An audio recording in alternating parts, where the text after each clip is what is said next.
ละสปะมาเล่าโอ้สู่กันฟัง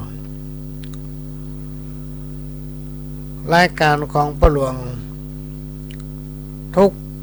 วันจันทร์นี่20:00นเนอะพี่น้องท่านผู้ฟังถึง5:00 นวันพฤหัส3:00 นถึง5:00 นวันศุกร์ก็3:00 นถึง5:00 นวันเสาร์4:00 นถึง6:00 นแมลงวันอาทิตย์บ่ายโมงถึงบ่าย3 โมงก็มาปากันตั้งสถานีวิทยุแห่งนี้สถานีวิทยุของวัดฝ่ายหินเป็นของพี่น้องท่านผู้ฟังทุกคนทุกท่านต่างก็เป็นเจ้าของพี่น้องท่านผู้ฟังก็ช่วยกันทนุบำรุงเนอะถ้ามีเวลาก็ไปแวะเยี่ยมเยียนห้องส่งที่วัดฝ่ายหินได้ก่อนที่จะนำเอาสาระสปะมาเล่าโอ้สู่กันฟังก็ขอเชิญฟังสปอร์ตสักแป๊บหนึ่งเชิญครับความดีรีบทำกันไว้ข่าวสารเพื่อการประชาสัมพันธ์ขอเชิญชวนผู้ใจบุญใจกุศลร่วมทำบุญฉลองสมโภชหอระฆังและร่วมพิธีเบิกเนตรพระพุทธรูปปางชนะมารวันเสาร์ที่2 พฤศจิกายน พุทธศักราช 2562 ขึ้น6 ค่ำเดือนยี่เหนือ ณ วัดร้องอ้อ ตำบลสันปิเตื้อ อำเภอเมืองเชียงใหม่ จังหวัดเชียงใหม่ ก็เชิญชวนท่านร่วมเป็นเจ้าภาพถวายจตุปัจจัยทายทานอาหารเพลแต่พระสงฆ์สามเณรจำนวน29 รูปก็เป็นงานบุญงานกุศลของคณะสงฆ์และคณะศรัทธาวัดร้องอ้อ ตำบลสันปิเตื้อ อำเภอเมืองเชียงใหม่ จังหวัดเชียงใหม่ร่วมบุญได้คุณงามความดีโดยทั่วหน้ากันไม่เคยเบื่อหน่าย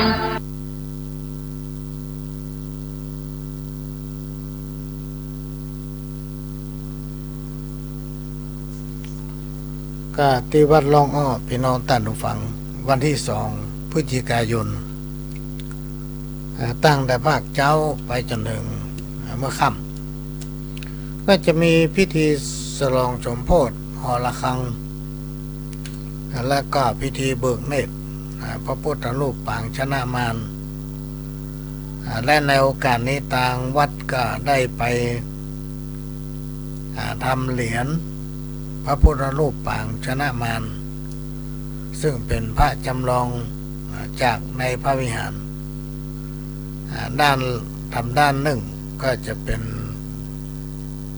รูปของพญาเวสสุวรรณ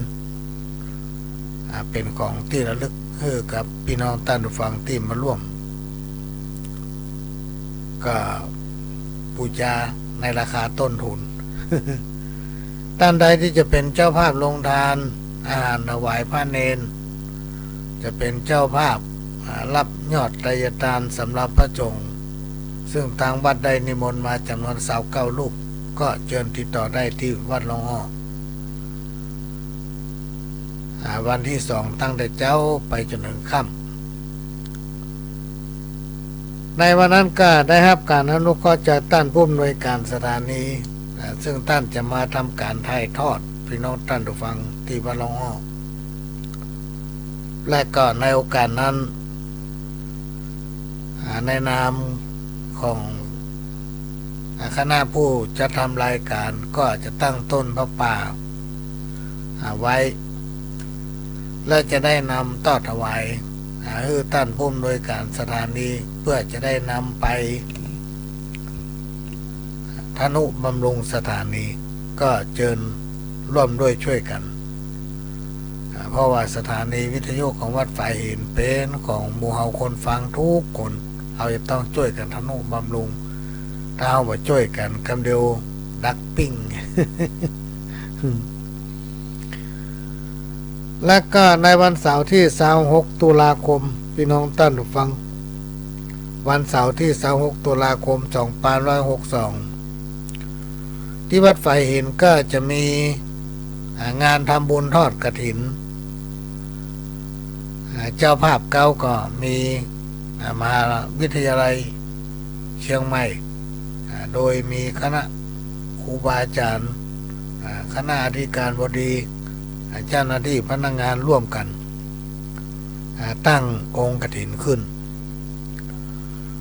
เวลาบ่ายโมงครึ่งตั้งขบวนที่หนทางขึ้นวัดฝ่ายหินแล้วก็จะเคลื่อนขบวนสู่วัดฝ่ายหิน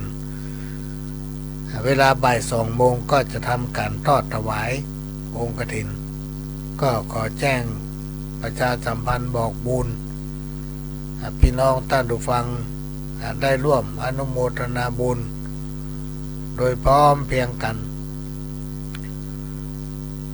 แล้วก็สำหรับท่านใดที่จะมาวัดหลวงอ้อก็ถ้าอยู่ไกลก็ให้ลูกหลานมาส่งพี่น้องท่านผู้ฟังขอมันส่งถึงวัดหลวงอ้อและตอนเย็นพ่อหลวงก็จะจัดรถส่งถึงบ้านก็เชิญเนอะร่วมด้วยช่วยกันรายการเมื่อวันศุกร์ที่ผ่านมาก็ได้นำเอาเรื่องการโอกาสเวรตาลคือหยังก็ซึ่งมีคนถามหลายเตื้อโดยเฉพาะคนที่ถามมันไม่ใช่คนภาคเฮาแต่เปิ้นมาอยู่บ้านเฮาเวลามีการมีงานเพิ่นก็มาร่วมทุกครั้งเวลาเฮาไปป้าเปิ้นที่ไหนเปิ้นก็มักจะถามแต่มันต้องอู้กันยาว ต้องทำความเข้าใจยาวเมื่อรายการของวันพฤหัสบดีนี้เกือบ2 ชั่วโมงพี่น้องท่านผู้ฟังเขาจะมาโอ้ถึงการสมาควตันคือหยังและก็การเป่าเทวดาคือหยังกำแผ่เมตตาแล้วก็พดไปถึงพิธีกรรมปูชาสะเดาะเคราะห์หรือว่านพเคราะห์ตั้งเก้า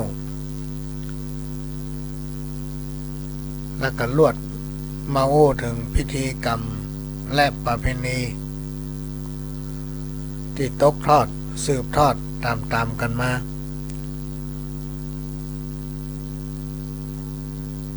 วันนี้ก็จะนำเอาเรื่องการบูชาสักการะพระรัตนตรัยให้ฟังแถมสักหน่อยหนึ่งน้ำผึ้งว่าหวานแถมน้ำตาลน้ำมิ้น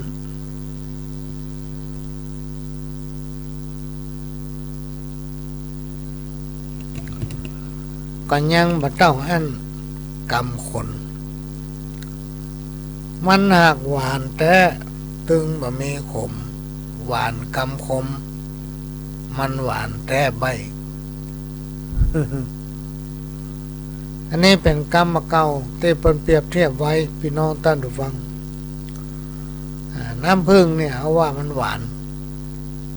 น้ำตาลน้ำอ้อยน้ำมิ้นเอาว่ามันหวานแต่คนตะกอนนี่เพิ่นบอกว่าสิ่งที่กล่าวมานี่ยังหวานบ่เท่ากับกรรมของคนกรรมอู้คนเนี่ยมันหวาน ตึงมีขมหวานกำคมเนี่ยมันหวานพี่น้องติดหูติดใจนี่เป็นเปรียบเทียบไว้ลงจิตลงใจบดีแต่บ่เหมือนดังอันหลงต่างลงเข้าป่าไม้ดงดอยหนาหนำยังกลับมาหนทางเก่าได้ลงจิตลงใจยากจักปิกปอกได้คืนมาจิตใจของคนนั้นพี่น้องท่านผู้ฟังมันยังมาตึกห้อยเต่าเดียวกันหน่วยเต่าเดียวกันเมาลูกกุยนี่ มันยังมาตึกโบราณเปิ้นเลยเปรียบไว้ว่าน้ำใจของคนเขาเนี่ยยังมาได้มาเหมือนน้ำมหาสมุทร น้ำมหาสมุทรใหญ่กว้างสูดเจนหูเจนตาเป็นยังได้ว่ามันลึกตะใดกี่ไมล์กี่ฟุตเนี่ยแต่จิตใจคนเนี่ยห้อยลึกลงไปฝ่ามือเดียวเท่านั้นยังมาได้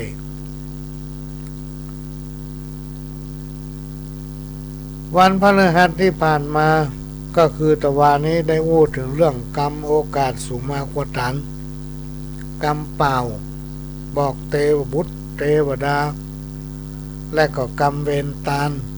ลวดพดไปถึงเรื่องจารีตประเพณีและก็เรื่องปูจา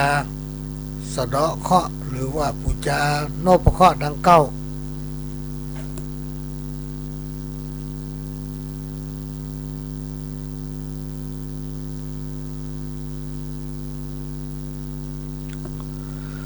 หรือว่าปูจาเทวดาเก้าห้องส่งสตวงเก้าห้องวันนี้ก็จะมาโอ้ถึงศาสนพิธีมันเป็นเรื่องต่อเนื่องจากการสุมากวตานกรรมเวรตาลอย่างตั้งหลายเหล่านี้ศาสนพิธีคือหรือเรื่องสักการะบูชาพระรัตนตรัยซึ่งเป็นเรื่องใกล้ตัวเฮาใกล้ตัวของศรัทธาสันนิบาตตานเข้าเจ้าพุทธเฮาทั้งหลายส่วนใหญ่มักจะมีงานการทำบุญการอยู่เป็นประจำแล้วการสักการะบูชาพระรัตนตรัยเป็นสิ่งที่เฮาทั้งหลายได้ปฏิบัติกันเป็นกิจวัตรประจำอยู่เสมอ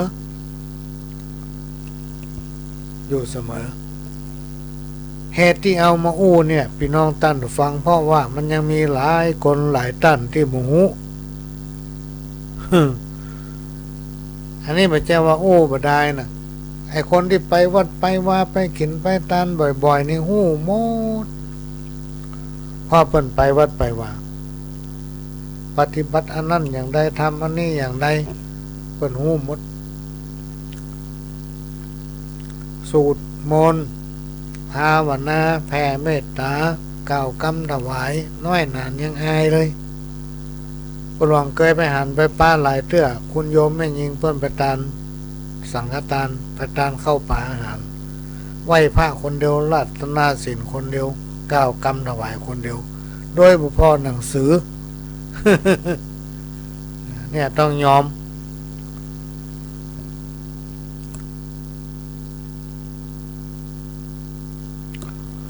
นี่ได้ชื่อว่าเป็นพุทธมามกะเป็นอุบาสิกาเป็นอุบาสกด้วยใจทุกครั้งพี่น้องท่านผู้ฟังที่มีการประกอบพิธีในทางพระพุทธศาสนาบอกว่าจะเป็นงานมงคลหรืองานอวมงคลสิ่งแรกที่ถือเป็นเครื่องสักการะบูชาที่จะหันมีทุกงานทำบุญมีอยู่3ประการคือธูปเทียนและดอกไม้ธูปนั้นสำหรับบูชาพระรัตนตรัยส่วนมากแล้วก็โดยทั่วไปเพิ่นจะใช้3ดอกเป็นอย่างน้อยโดยมีความหมายว่าพระพุทธเจ้านั้นพระองค์ทรงมีพระคุณเป็นอันมากยากที่จะพรรณนาเพื่อสิ้นสุดได้จึงมีการกล่าวสรุปประมวลเอาเฉพาะพระคุณที่เป็นใหญ่เป็นประธานแห่งพระคุณทั้งปวง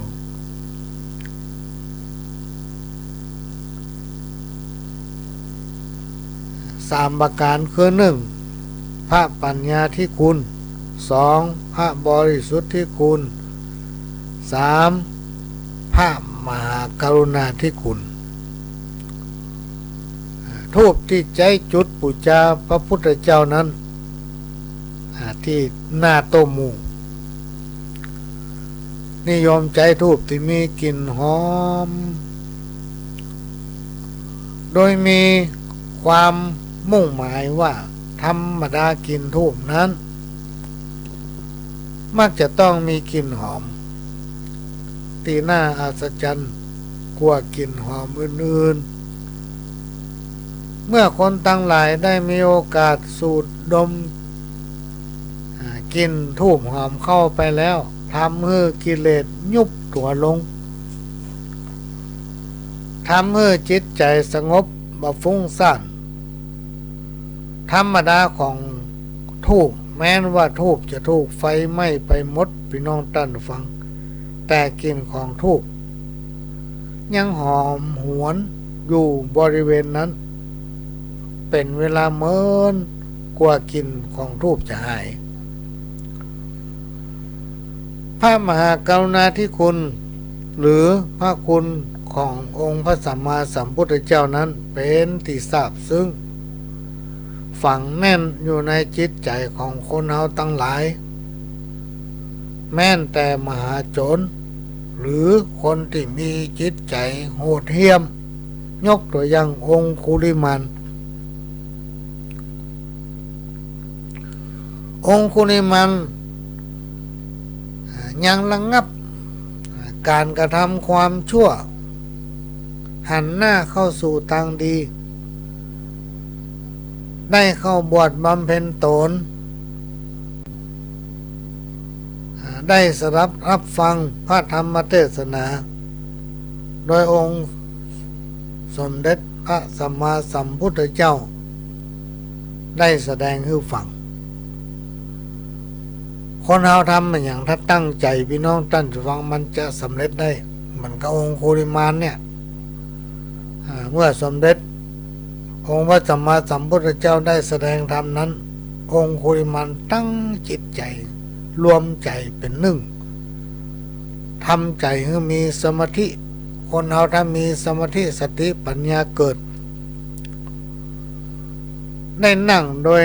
ท่าทางที่สงบใจเบิกบานตั้งใจฟังพอจบธรรมที่องค์พระสัมมาสัมพุทธเจ้าได้แสดงนั้นทำให้องค์คุริมานนี่มีดวงตาเห็นธรรมเกิดความรู้ความเข้าใจสำเร็จในธรรมเรียกว่ามีดวงตาเห็นธรรมพระมหากรุณาธิคุณขององค์พระสัมมาสัมพุทธเจ้านั้นปรากฏทราบซึ้งฝังแน่นอยู่ในจิตใจของศรัทธาพุทธศาสนิกชนทั้งหลายตั้งแต่เริ่มต้นจากหลายพันปีมาจนถึงทุกวันนี้อันนี้คือธูป3 ดอกที่บูชาแม้ว่าไฟมันจะไม่กินมันยังมีต่อแม้ก็เทียน2 เล่ม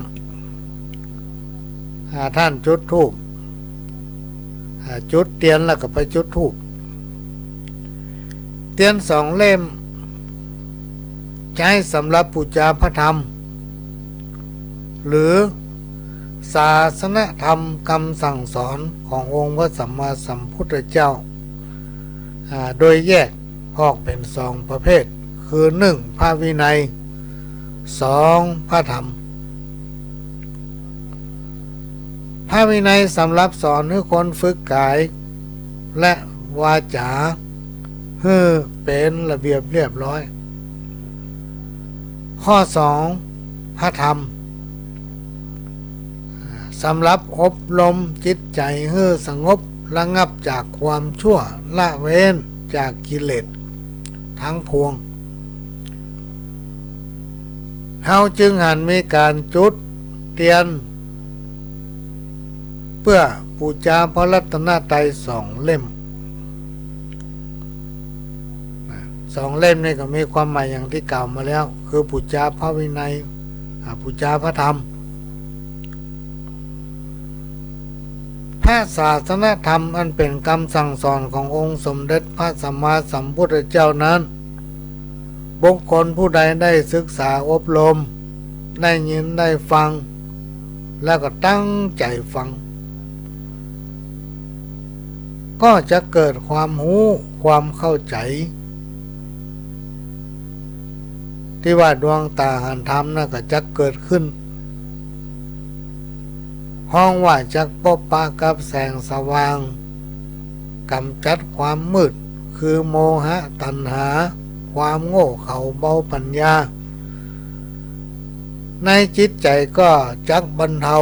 หรือหายไปจากความกังวลอย่างต่างๆทำให้เกิดแสงสว่างภายในจิตใจของตน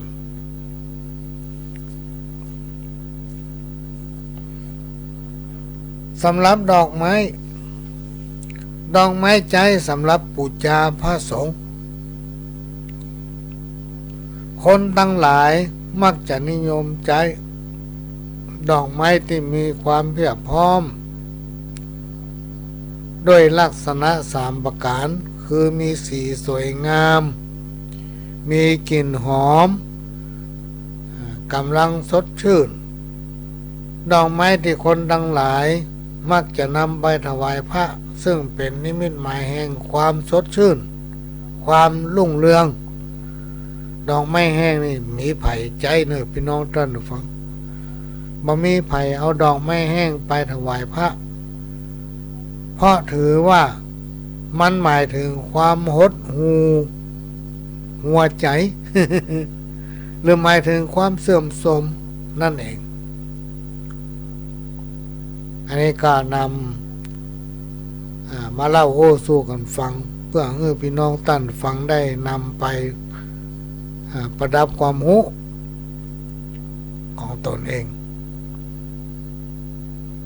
ก็จะต้องขอสุมาภัยเนอร์พี่น้องท่านฟังจะใจเทปเก่าเปิดให้ฟังสักแป๊บหนึ่งเดี๋ยวก็มาปากันใหม่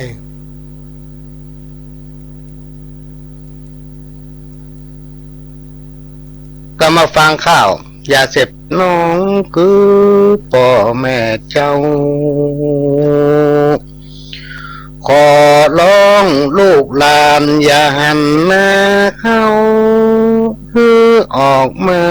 เหี่ยเว้ยเว้ย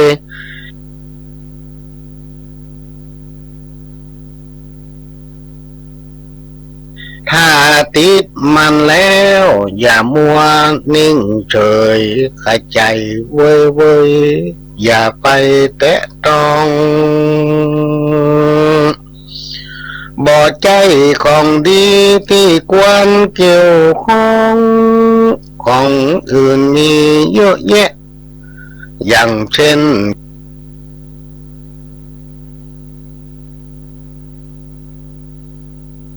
กีฬามีหื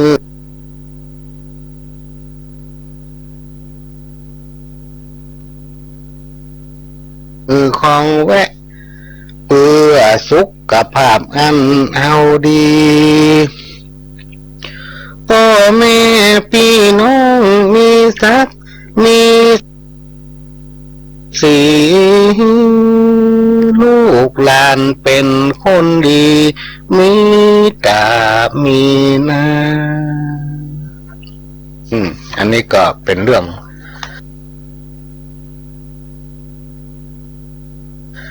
ยาเสพติดก็คนที่แต่งมานี่น่าจะเป็นแม่สีพันนามสกุลน่าจะตันนนนะเพิ่นแต่งมาเมื่อละพี่น้องท่านผู้ฟังแต่ว่าไม่ได้หยิบเอามาอ่านก็ปรากฏว่ามีอยู่วันหนึ่งไปอบรมกลุ่มแกนนำไปเป็นวิทยากรร่วมกับปปส.มีพี่น้องหลายจังหวัดมาอบรมร่วมกันก็หัวข้อเรื่องก็คือยาเสพติด ยาเสพติดของการรักษาศีล5 ข้อป่านาเนี่ยพี่น้องท่านผู้ฟังเปิ้นว่าให้เว้นจากการฆ่าสัตว์ตัดชีวิตบ่ได้ว่า บ่ฮื้อข้าป่าบ่ฮื้อปิ้งป่าบ่ฮื้อข้ากบบ่ฮื้อต้มยำกบ ตายละได้กินน้ำพริกครับพังนึงแน่พี่น้องไปใจฮื้อเว้นจากการฆ่าสัตว์ตัดชีวิตถ้าเฮาเว้นก็เป็นเรื่องเฮาและก็เว้นจากการเบียดเบียนคนอื่นคนของการฆ่าสัตว์ตัดชีวิตเบียดเบียนคนอื่นให้เขาได้รับความทุกข์ยากเดือดร้อนนะไม่ใช่ว่าฆ่าป่าอย่างเดียว การเบียดเบียนคนอื่นเนี่ยพี่น้องท่านผู้ฟังบอกว่าจะด้านไหนก็แล้วแต่ที่มันทำให้เปิ้นได้รับความทุกข์ยากเดือดร้อนอันนั้นแหละผิดศีลข้อ1ละป่านะ เพราะการฆ่ามันเป็นการเบียดเบียนเนาะเป็นเว้นจากการใช้ความรุนแรงต่อคนต่อสิ่งที่มีชีวิตรวมไปถึงเว้นจากการทำลายสิ่งแวดล้อมเนี่ยที่ประหลวงอู้ไปตอนต้นรายการว่าคนเอาเกินมาทุกคนอายุมาถึง100พี่น้องท่านผู้ฟังอายุเอามาถึง100สักคนเขาจะไปจังกันเนี่ยยังไปฆ่าไปฟันกันเนี่ยยังเพราะว่าในที่สุดมันก็จะตายเขาก็จะตายเพียงแต่มันจะแตกต่างกันก็คือใครจะตายก่อนตายลุ้นนะ ศีลข้อ1เนี่ยนอกจากการฆ่าเป็นเว้นจากการทำลายสิ่งแวดล้อมทำลายสิ่งที่เป็นธรรมชาตินะถ้าเขาบ่เชื่อบ่ก็บ่ว่าหยัง เพิ่นมาว่าหยังแต่ให้ระวังเถอะพี่น้องท่านผู้ฟังบาปบุญคุณโทษน่ะมันมีถ้ายามใดเกณฑ์ชะตาเฮาลงบ่ว่าสัตว์และคนต่างก็ฮักชีวิตของตน ถ้าเกณฑ์ชะตาเฮาลงนั่นระวังว่าเตอบาปกรรมมันจะมาตันหัวคนเฮานี่บ่ให้ฮักกันตะใดพี่น้องท่านผู้ฟังครูบาอาจารย์เปิ้นยังเคยเล่านะเปิ้นบอกว่าคนเฮาเนี่ยมันใครฮักกันตะใดมาเหมือนเขียดกับกบเปิ้นเปรียบเทียบให้ฟังว่ากบกับเขียดมันยังฮักกันนี่ลูก มาฟังแล้วถ้าอยากแต้หายเนาะเวลาฝนตกพรำๆนี่เดือน6เดือน7เดือน8เดือน9เดือน10ถึงเดือน12ตลอดการพรรษาถึงนี่เปงนี่เวลาคุบค่ำมานี่กันบัดถังแก๊สก็ไฟสายหรอกติดหน้าผากออกไปส่องกบส่องเขียด ลองไปปะใส่เขียดก่อนเขียดจะห้องบอกให้กบแอบเนี่ยบอกให้กบว่าแอบ มีคนมาส่องไอ้เนาะ ก็ลองไปปะใส่กบจะห้องบอกให้เขียดลบ เนี่ยครูบาอาจารย์เมื่อแล้วบอกคนเหล่านี้มาฮักกันมันเขียดกับกบเนาะเขียดกับกบมันเป็นได้ราชาญที่มันเจ้ไปไหนได้นะพี่น้องท่านผู้ฟังมันเจ้มีความคิดอย่างทั้งอย่างมันยังหู้ฮักกันเนาะเวลาคนไปส่องไปป้าเขียดจะบอกเขากบเวลาไปป้ากบจะเอิ้นบอกเขาเขียดศีลข้อที่2อาทินนาเว้นจากการลักทรัพย์ก็คือบ่ฮื้อปรารถนาสิ่งของสมบัติที่ปัจจัยของเฮาหรือว่าทรัพย์สิ่งของสมบัติที่ได้มาโดยไม่ชอบธรรมมีการวางแผนใจอำนาจช่อโกงอันใดที่เฮาฮักเฮาห่วงพี่น้องท่านผู้ฟังคนอื่นเปิ้นก็ฮักก็ห่วงเหมือนเฮานั่นแหละเนี่ยศีลข้ออาทินนาเนี่ยเว้นจะไปคิดเด็ดขาดเปิ้นว่าคิดเอาของเปิ้นมาเป็นของตัวโบราณเปิ้นกล่าวไว้ว่าบดีแถมประการหนึ่งที่สังคมรังเกียจก็คือละเมิดทรัพย์สินของคนอื่นที่บัจจัยของตัวรวมไปถึงการทุจริตคอร์รัปชันทุกรูปแบบ แล้วก็หันมาช่วยกันสร้างสรรค์สังคมแห่งความโปร่งใสสังความโปร่งใสสังคมแห่งความแบ่งปันสังคมแห่งความยุติธรรมการลักขโมยของเปิ้นมาเป็นของตัวมันตึงบดีนะมันบดีเขาลักเอาของเปิ้นเหมือนกับเปิ้นมาลักเอาของเขาอ่ะนะเขาก็ไปชอบเปิ้นมาลักเขาก็ไปชอบขี่รถไปกัดอยู่ดีเอาไปจอดไว้เข้าไปกัดเตี้ยออกมาล้นมีห้าอะไรอ่ะ เขาก็เดือดร้อนถ้าเขาไปแย่ของเปิ้นก็เดือดร้อนอย่างเขามีคนหนึ่งไปลักควายเปิ้นมาฆ่าไปลักฆ่าควายเปิ้นปาดเอาจีนควาย หามาบ้านใส่ตู้เย็นตู้ใดก็เต็มหมดควายถึงตัวเอาละกันนี่ข้างเขากำหัวมันจะเอาไว้ที่ไหนอ่ะ ใส่ตู้เย็นกำได้ก็เอาเขาควายไว้บนหลังคาเนาะ เอาวางบนหลังคาบุญลูกเจ้ามาตำรวจปากันมาเสาะโค้นหาสงสัยว่าบ้านหลังเนี้ยหมอเนี่ยต้องลักควายบนมาฆ่าแน่สาบชิ้นควายขึ้น ซ้ออะไรกำปะทั้งใต้ทั้งเหนือพ่อทั้งหลุมบ้านบนบ้านกำหมีคนสมัยตะก่อนนั่นเวลาเปิ้นฆ่าวัวฆ่าควายเปิ้นจะสุ่มไฟโลกพี่น้องท่านผู้ฟังแปลงฆ่าไว้ทางบนไฟเปิ้นห้องว่าย่างจีนสมัยก่อนเปิ้นขายจีนแห้งหรอกจีนแห้งจีนติดกระดูกนี่นะจีนควายจีนงัวนี่เปิ้นเอาย่างจนแห้งแล้วไปขายวางขายเอาไปต้มเลิบเอาจีนมันออกเอามันยำอร่อย เอาไปมกกับไฟนี่นะ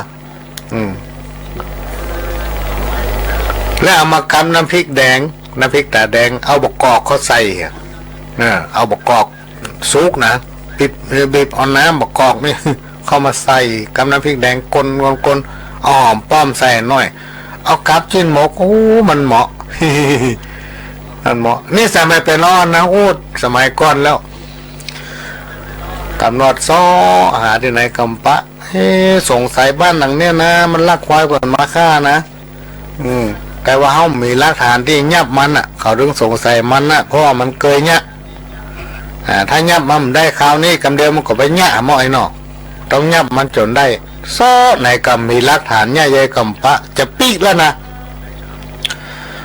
เจ้าหน้าที่ตำรวจปอแกบ้านกำนันจะปากันปีกละพอดีเตียวผ่านไปทางตีนขั้นใด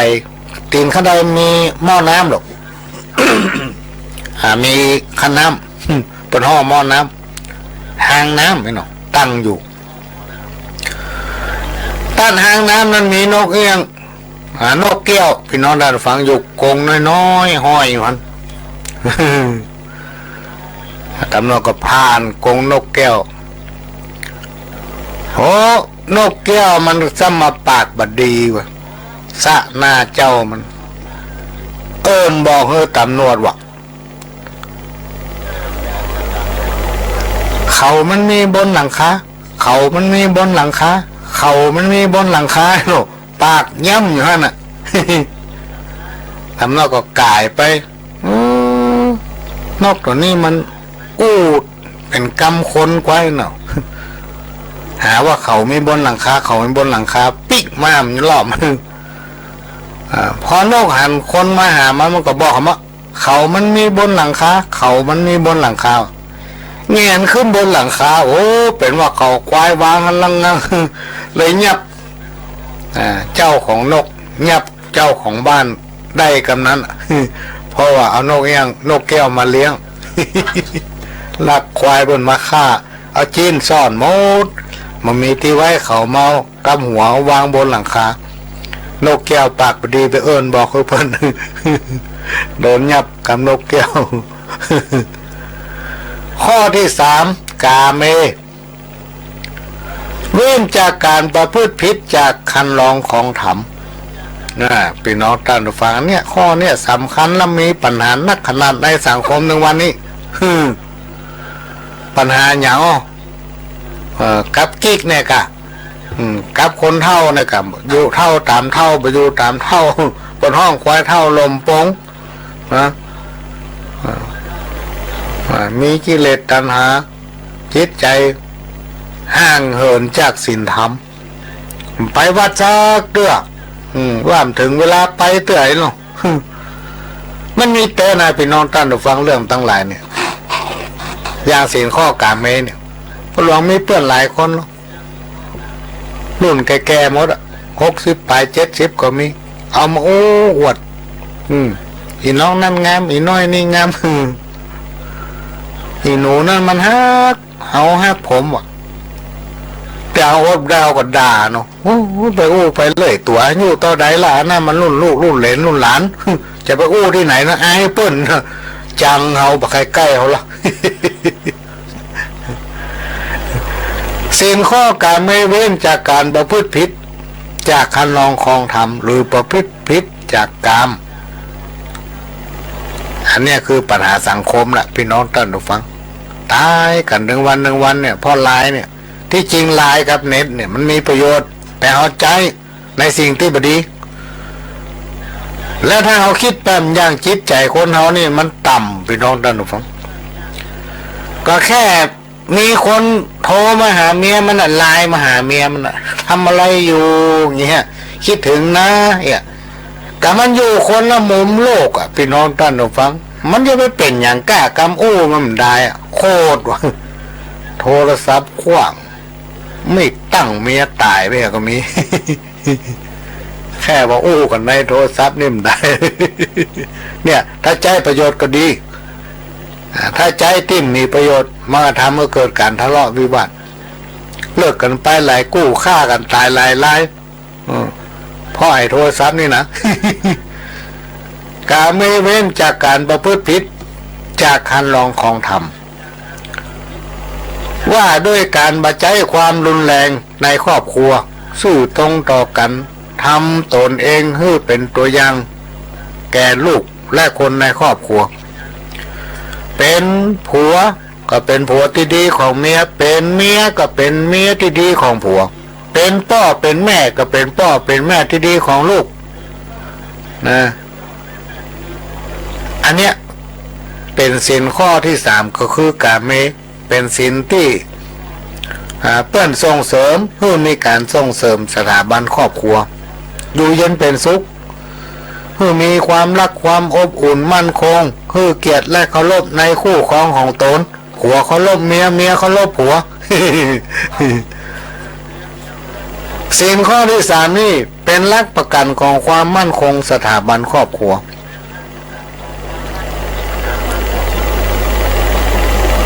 อย่างพี่น้องชาวเขาเนี่ยพี่น้องท่านผู้ฟังพี่น้องชาวเขานี่แต่ก่อนเนี่ยเปิ่นจะล่ำได้มีวัดมีวาหนังตอนหลังนี่บ่ได้มีสำนักสงฆ์มีคณะพระธรรมทูตมีที่พักสงฆ์ไปตั้งอยู่ที่บ้านเจ้าเขาสมัยก่อนจะมีเพื่อนจะอาศัยอยู่ต่ำดอยแล้วก็มีการย้ายไปเรื่อยๆที่ย้ายไปเลยนี่ย้ายไปอย่างย้ายไปหาแหล่งที่ทำมาหากินสมมติว่าที่ดินตัดเนี้ยเปิ้นปลูกข้าวโพดข้าวสะโลปลูกผักกาดเพิ่มใจปุ๋ยอยู่ยังสมัยปัจจุบันเปิ้นปลูกงั้นน่ะแล้วดินใหม่เนี่ยพืชงามผักงามพี่น้องท่านผู้ฟังนะมันเลยมีการย้ายไปเรื่อยๆขยายเผ่าพันธุ์ไปเรื่อยต่อมามันก็ลามเข้าก็เลยมีหลายเผ่าพันธุ์แต่ละเผ่าก็มีประชากรจำนวนอย่างพี่น้องผมทางดอยขุนจังเขียนนี่แต่ก่อนนี่มีบักกี้หลังประเดี๋ยวนี่มีเป็นร้อยบุละพ่อบันเทิงบอกคุ้มเกิดมาติ๊กๆก็ช่วยกันเนี่ยการทำมาหากินพัฒนาบ้านจองที่ที่ส่งไปเฮียนก็ส่งเฮียนที่เปิ้นล่ำเปิ้นรวยกันมีรถใหม่กันขี่นี่เพราะอย่างเปิ้นมีความขยันหมั่นเพียร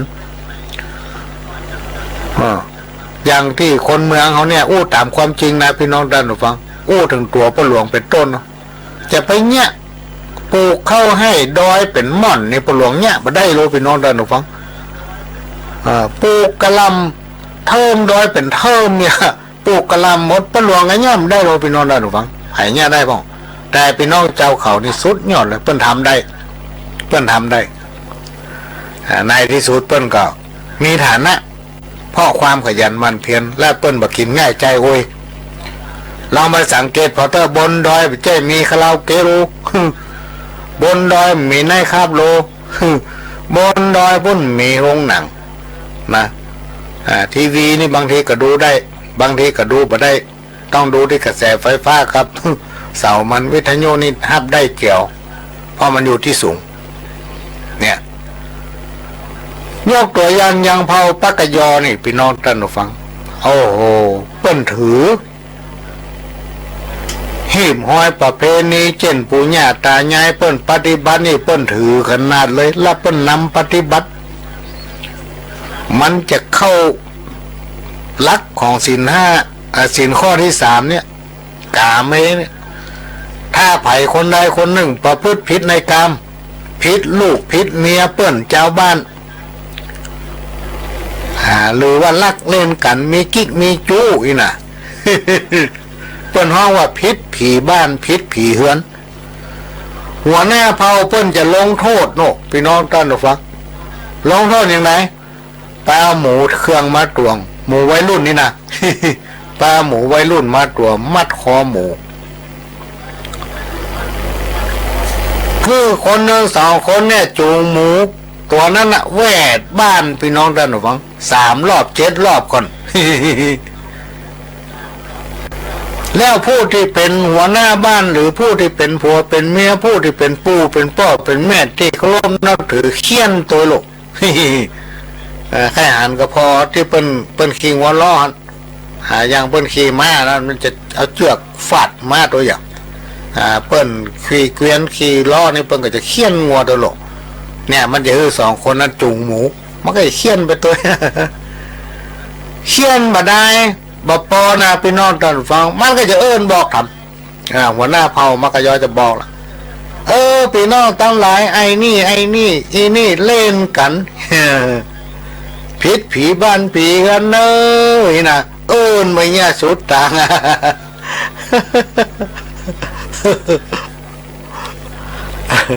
แต่ประเด็นนี้มีละนั่นสมัยก่อนประเด็นนี้เป็นยึดถือศีล5เข้งคัดขนาดพี่น้องท่านฟังศีล5ข้อนี่นะพี่น้องเจ้าเขาเป็นอย่ายึดถือแล้วก็มีการปฏิบัติศีลภาวนามีการเรียนรู้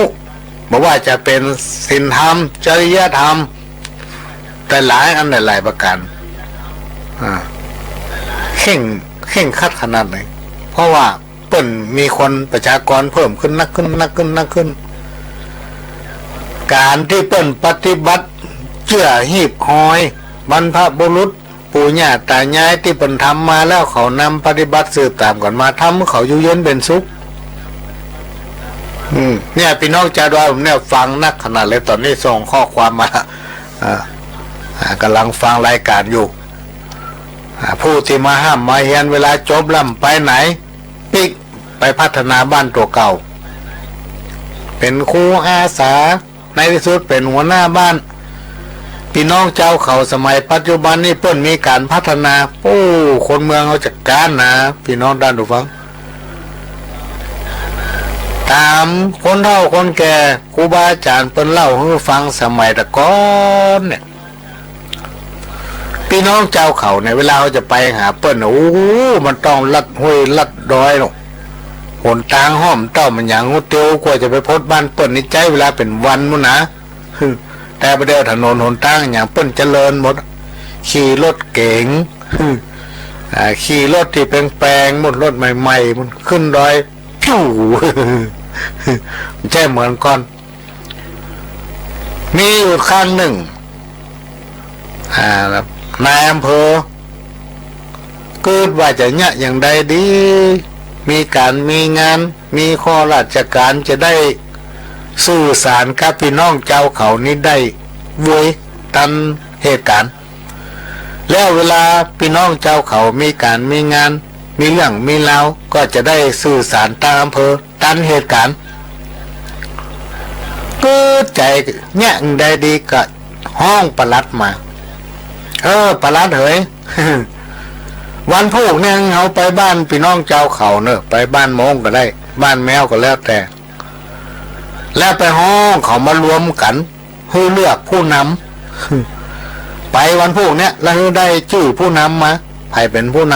ำเพื่ออธิบายเขาเวลาตั้งอำเภอมีอย่างก็จะได้แจ้งผู้นำเนี่ย หรือว่าผู้นำมีอย่างก็ให้ผู้นำเนี่ยลงไปแจ้งอำเภอทุกเดือนน่ะผู้นำจะต้องไปประชุมอำเภอนี่เนาะเมื่อนั่นนะพี่น้องนั่นว่ามาแจ้งเดียวนะปลัดกับเกี่ยมเข้าเกี่ยมป่า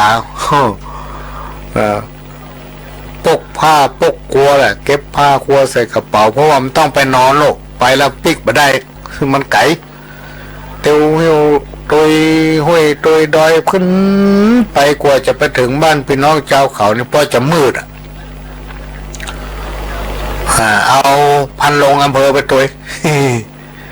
ช่วยหิ้วครัวขึ้นไปกับไปปะบ้านพี่น้องเจ้าเขาก็บอกหมู่เฮาตั้งหลายมาค่ำเนี่ยมันแรงเนี่ยเฮาจะขอเชิญหมู่เฮาทุกคนเนี่ยมาประชุมจุ่มนมกันที่นี่มาปะกันนี่เฮาจะประชุมกันสักกรรมจะอู้กันสักกรรมไอ้เนาะหมู่สูมีไผ่พ่องมีกี่หลังไล่บอกมาทั้งหมด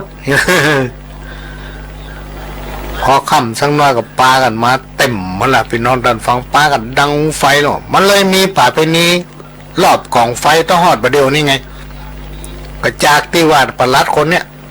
ไปเรื่อยๆ ไปทำกองไฟกับพี่น้องเจ้าเขาเพราะมันมีไฟฟ้าอ่ะต้องแปลงกองไฟกองใหญ่ไปมีหลัวอันก็เอามา2 อันก็เอามาเปาะมาหอมกันดังไฟลุกขึ้นจนดอยถึงม่อนน่ะแจ้งเป็นเรื่อง ก็มีการประชุมวันนี้ท่านนายอำเภอเปิ้นใจเฮาเนี่ยมาเป็นตัวแทนของนายอำเภอเพื่อมาพบปะกับหมู่เฮาจะเลือกตัวแทนหมู่บ้านคนหนึ่งเนาะมีผู้ช่วย2 คนเนาะเวลาสู่มีเหตุมีการความต้องการจะให้หลวงช่วยเรืออันหยังให้3 คนน่ะลงไปคนใดคนหนึ่งลงไปหานายอำเภอเนาะถ้าทางอำเภอมีอย่างเฮาเนี่ยจะขึ้นมาบอกให้3 คนนี่แล้วให้ไปกระจายข่าวตั้งวันนี้ไปให้สู่ฮักกัน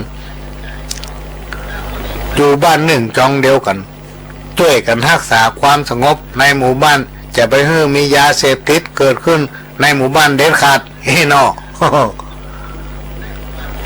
ประเดี๋ยวนี้ได้เวลาหมอมากันครบแล้วบอกเขาจะเลือกผู้นำแล้วเนาะก็เอาไอ้นั่นมาก็ปรากฏว่ามาหูหนังสือสักคนพี่น้องท่านผู้ฟังถามไผก็มาหูหนังสือสักคนอ่านก็ไก่กำได้ขอไข่กำได้เอาอย่างใดดิมีไผนับ1 ถึง 100ห้องนับได้ก็มีอยู่2-3 คนไอ้ตัวนั้นเสนอก่อนเขานับได้1 2 3 4 5 6 7 8 9 1 2 3นับได้ถึง9ยากว่างก่อนคนอาสาเข้ามามันนับ1 2 3 10 20 30 40 50 60 70 30เอาไว้ฮั่นคนมา10 20 30 40 50 60 70 90 60เอาไอ้หมอนเนี่ยเป็นแก่บ้านเป็นผู้นำมันนับได้ถึง90แล้วเอาไอ้ตัวนับ60แล้วลงมา30นั่นเป็นผู้ช่วยคนที่1ไอ้ตัวนับ1 ถึง 9นะเป็นผู้ช่วยคนที่2แต่งตั้งมันเสร็จเรียบร้อยก็ลงมาแต่ประเดี๋ยวนี้พี่น้องเจ้าเขาเปิ้นพัฒนาแล้วพี่น้องท่านผู้ฟังแทบจะมาน่าเชื่อว่าเป็นด็อกเตอร์ผู้หนา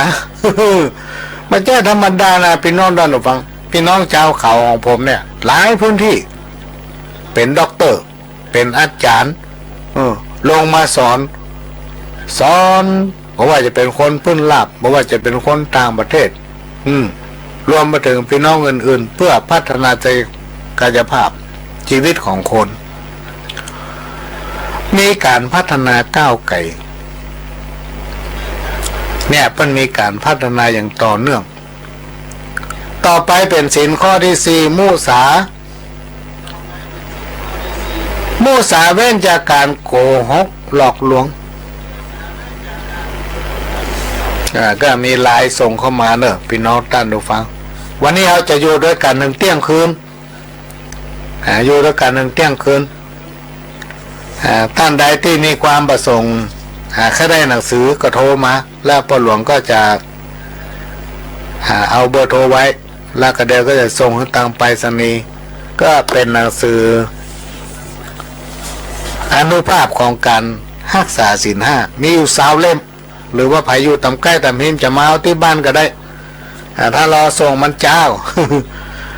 บางทีมันตันใจเนาะเพราะเวลาพ่อหลวงก็บ่ค่อยมีวันๆนี่บ่ค่อยมีเวลามิ่งมันบ่ว่าง ข้อที่ 4 มุสาเว้นจากการโกหกหลอกลวงมันนำเอาสิ่งที่บ่มีมาอู้อันเนี้ยสำคัญพี่น้องท่านผู้ฟังทั้งหลายคนเรานี่มันชอบหาเรื่องชอบคิดเรื่องที่มันแบบเป็นเรื่องบางทีเรื่องที่ดีอู้แต่บ่เอามาอู้เรื่องที่บ่ดีอู้เอามาอู้ ปั้นน้ำเป็นตัวยุคือเปิ้นพิษเทียงกันนี่โอ้สุดยอดแล้วคนเฮาเนี่ยพี่น้องท่านผู้ฟังมันไม่ใช่ถึงหมดนะบางพวกบางคนบ่ได้บ่เคารพความเป็นจริงบ่เคารพความจริงเวลาว่าอย่างไปเวลาเขาว่าอย่างมาเนี่ยมันบ่ถูกถ้าบอกบ่ถูกนี่โคตร โคตรเอาว่านี่มาจ้อยอย่างนี้มาถูกโคตร จับใส่ซ้ำคนนี่ชอบโค่นเอากำเก่ากำปีเลี้ยวปีซื้อน่ะไปอย่าไปจำเอามาอู้ เอามาว่าเนี่ยอยู่ในศีลข้อนี้ใส่ความกันว่าคนนั้นว่าคนนี้ศีลข้อนี้เปิ้นให้รักษาไว้ซึ่งความสัตย์หรือว่าสัจจะก็จะทำให้ตนเองพบปะกับความสุขความเจริญบอกว่าคนดีจะอยู่ในฐานะใดก็แล้วแต่คนไหนถ้ามีสัจจะมีความซื่อสัตย์สุจริตเนี่ยพี่น้องท่านผู้ฟังทำไปตามหน้าที่ของตนบอกว่าคนนั้นบอกว่าคนนี้อยู่ไปเหมือนดอกบัวลอยอยู่ในน้ำเวลาน้ำลงมันก็ลงเวลาน้ำขึ้นมันก็ขึ้นคนไหนถ้าปฏิบัติอย่างนี้ครูบาอาจารย์จะบอกว่าคนและผีสางนางไม้เทวบุตรเทวดาก็จะมาคุ้มครองรักษาคนอย่างเงี้ยตกน้ำบ่ไหลตกไฟบ่ไหม้นะตกน้ำบ่ไหลตกไฟบ่ไหม้เหมือนกับกรรมเก่าผู้หลวงเคยมาอู้คราวนี้เป็นครั้งที่10แล้วก็หา ผ่านกับพระฤาษีมีนายพานไปหาสัตว์ไปถึงวันมาได้กับไปปะพระฤาษีตนเนี่ย นั่งภาวนาอยู่ฮะนะมีวันหนึ่งพานขึ้นไปอยู่บนป่ายดอยนะไปปะหมูป่าตัวหนึ่งกำลังจะตายดิ้นตายอยู่บนดอยพ่อมันอายุแก่แล้วหรอก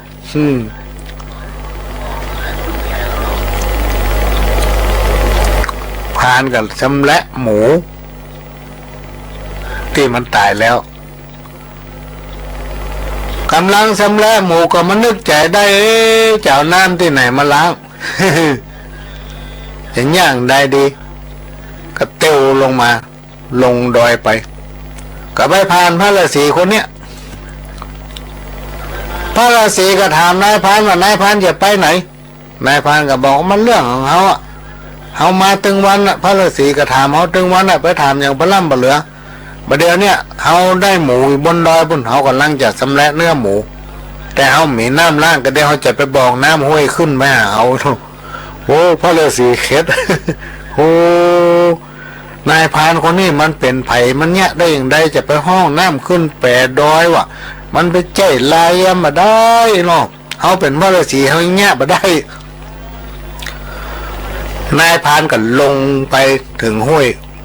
ไปบอกธรณีเจ้าที่ไปบอกน้ำอันนี้สมัยก่อนพุทธกาลนะพี่น้องท่านผู้ฟังมาเอิ้นมาแล้วเปิ้นเล่าสืบตามกันมาปะหลวงก็เคยหัน แต่ว่าที่ปะหลวงมาโอ้เนี่ยปะหลวงเคยหันละก้ายมหัน มันหลายพันปีแล้วบกองพานเตียวขึ้นมาถึง800ที่ชำระเนื้อหมูน้ำไหลจากห้วยขึ้นไปบนดอยว่าพี่น้องท่านผู้ฟังพระฤาษีนั่งปฏิบัติมาเป็นปีเป็นแรงมาสามารถเนี่ยอย่างนายพานได้ห้องน้ำขึ้นดอยได้แปลกใจไปถามนายพานมันมีดีอันอย่างมาถึงห้องน้ำขึ้นไปแผ่วดอยได้นายพานว่าเขามีอย่างพระฤาษีเขามีสัจจะไอ้โลกกับความซื่อสัตย์ของเขาเนี่ยเขาถึงห้องน้ำขึ้นดอยได้ อันนี้คือศีลข้อที่ 4มุสาเนอะพี่น้องท่านผู้ฟังคือมีความสัตย์บ่โกหกหลอกลวงบ่นำเอาสิ่งที่มีมาอู้บ่ปั้นน้ำเป็นตัวบ่จุให้เปิ้นผิดกันให้เคารพความจริงความจริงเป็นสิ่งบ่ตายข้อที่ 5สุราเล่าไผว่าน้ำกินล้ำเป็นผีกาเนี่ยวาทีเป็นผีบ้าใบยิ่งกินตึงวันกินกันใจเป็นขี้เปี้ยไปกว่านัก กินแล้วตับแก่งอ่อนแห้งลมจักตายนักต่อนักลงแดงเว้นได้เว้นไซกาเนี่ยเข้มแข็ง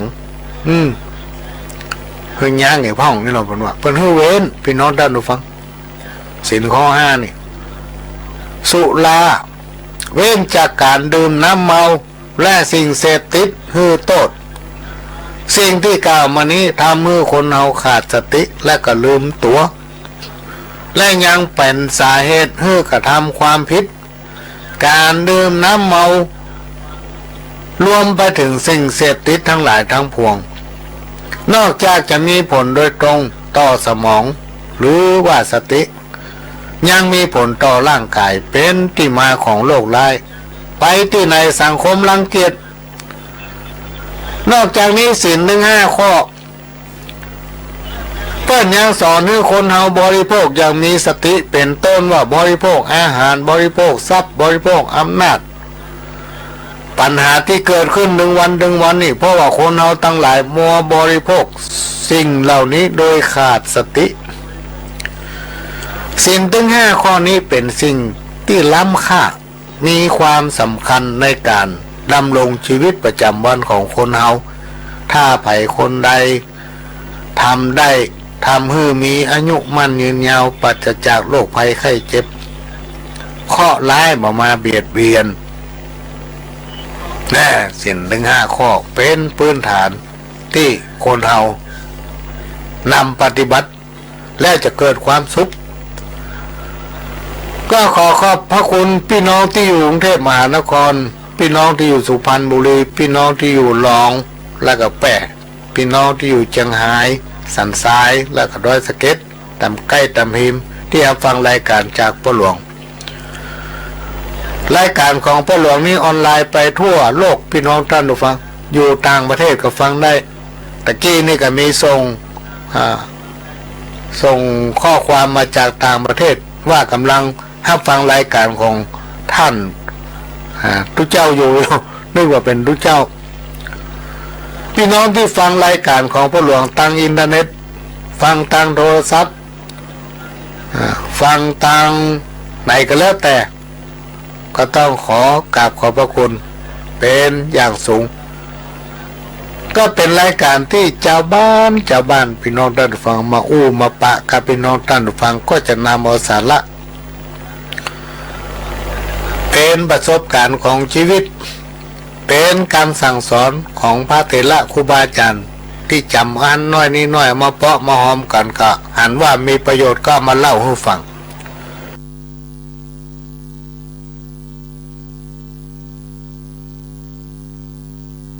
ความดีรีบทำกันไว้ ข่าวสารเพื่อการประชาสัมพันธ์ขอเชิญชวนผู้ใจบุญใจกุศลร่วมทำบุญฉลองสมโภชหอระฆังและร่วมพิธีเบิกเนตรพระพุทธรูปปางชนะมารวันเสาร์ที่ 2 พฤศจิกายน พุทธศักราช 2562 ขึ้น 6 ค่ำเดือนยี่เหนือนวัดร้องอ้อตำบลตะบิเตื้ออำเภอเมืองเชียงใหม่จังหวัดเชียงใหม่ขอเชิญชวนท่านร่วมเป็นเจ้าภาพถวายจตุปัจจัยทายทานอาหารเพลแด่พระสงฆ์สามเณรจำนวน 29 รูปก็เป็นงานบุญงานกุศลของคณะสงฆ์และคณะศรัทธาวัดร้องอ้อตำบลสันติเตื้ออำเภอเมืองเชียงใหม่จังหวัดเชียงใหม่ร่วมบุญได้คุณงามความดีโดยทั่วหน้ากัน ไม่เคยเบื่อหน่าย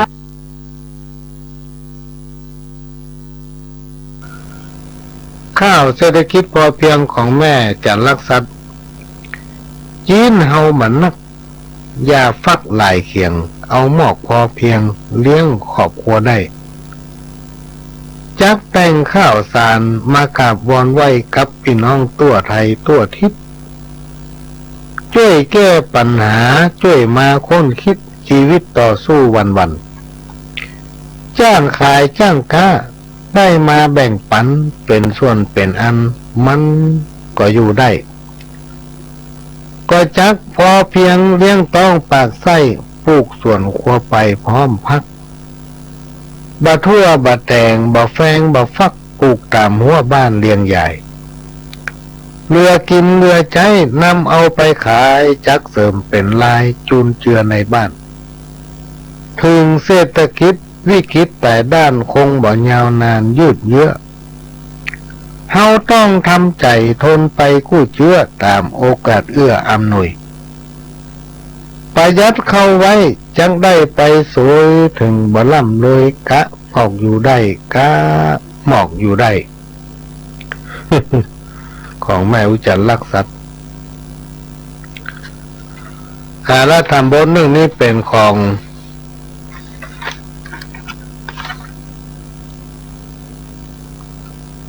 แม่คำน้อยสิงตาแก้วบ้านดอยสระปีแม่คำน้อยสิงตาแก้วบ้านดอยสามัคคีตำบลหนองแยงอำเภอสันทรายเชียงใหม่เรื่องตุก108มันตุกอย่างปล่ำเบลือตึง108 มโนในหัวใจวู่ลุกก้าวถึงเรื่องตุกมีหลายประการมนุษย์ลุ่มฟ้าโลกล่าสงสารเกิดมาพบปานหลีกเลี่ยงบ่ได้ตุกเสาะงากินเลี้ยงต้องปากไส้ไผ่คนใดก็หูตุกเมียและผัวหนัวเล่นต่างจู้พิษและข้อศีลธรรมตุกจนผู้ร้ายตุกทาลกรรมตุกเป็นผู้นำประเทศเพื่อนบ้านตำรวจทหารตุกมีหลายด้านยามฝูงลูกลานเขตค้อยตุกบ่มีสตางค์มานั่งเล่นพายตุกป่อไม้เมียตุ่มตุกสาวบ่ฮักตุกเบาบ่หุมตุกใจเมียตุ่มตุกใจแต่ใบตุกฮิตุกหาเงินทองบาทใต้อย่างใดก็มีพร่ำพร้อมตุกไล่วงศาเอาอาพี่น้องตุกบ่ได้นุ่งย่องขัวดีตุกใจแต่ตุกเข้าบ่มีตุกนักเต็มทีมนุษย์รุ่มใต้ตุกหนึ่งเป็นตุกหนึ่งเป็นใบกำห้าปลาไปสันนั้นตุกไผ่ตุกมันมาตันหลีกกันข้อกำก่อสร้างตัวตันอันตุกอย่างนี้ที่ว่าสกรรมยังบ่สำคัญเต้าตุกแห่งข้าตุกหัวใจไผ่บ่พอหน้าเพราะว่าเงินตาบ่นักบ่มีไผ่ไหนคนใดจักฮักเอาตัวแห่งข้าเป็นแฟน อันนี้เป็นบทข่าวของแม่คำ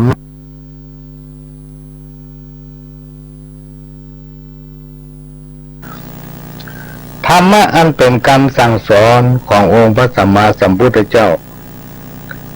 ในทางพระพุทธศาสนานั้นง่ายๆแบบชาวบ้าน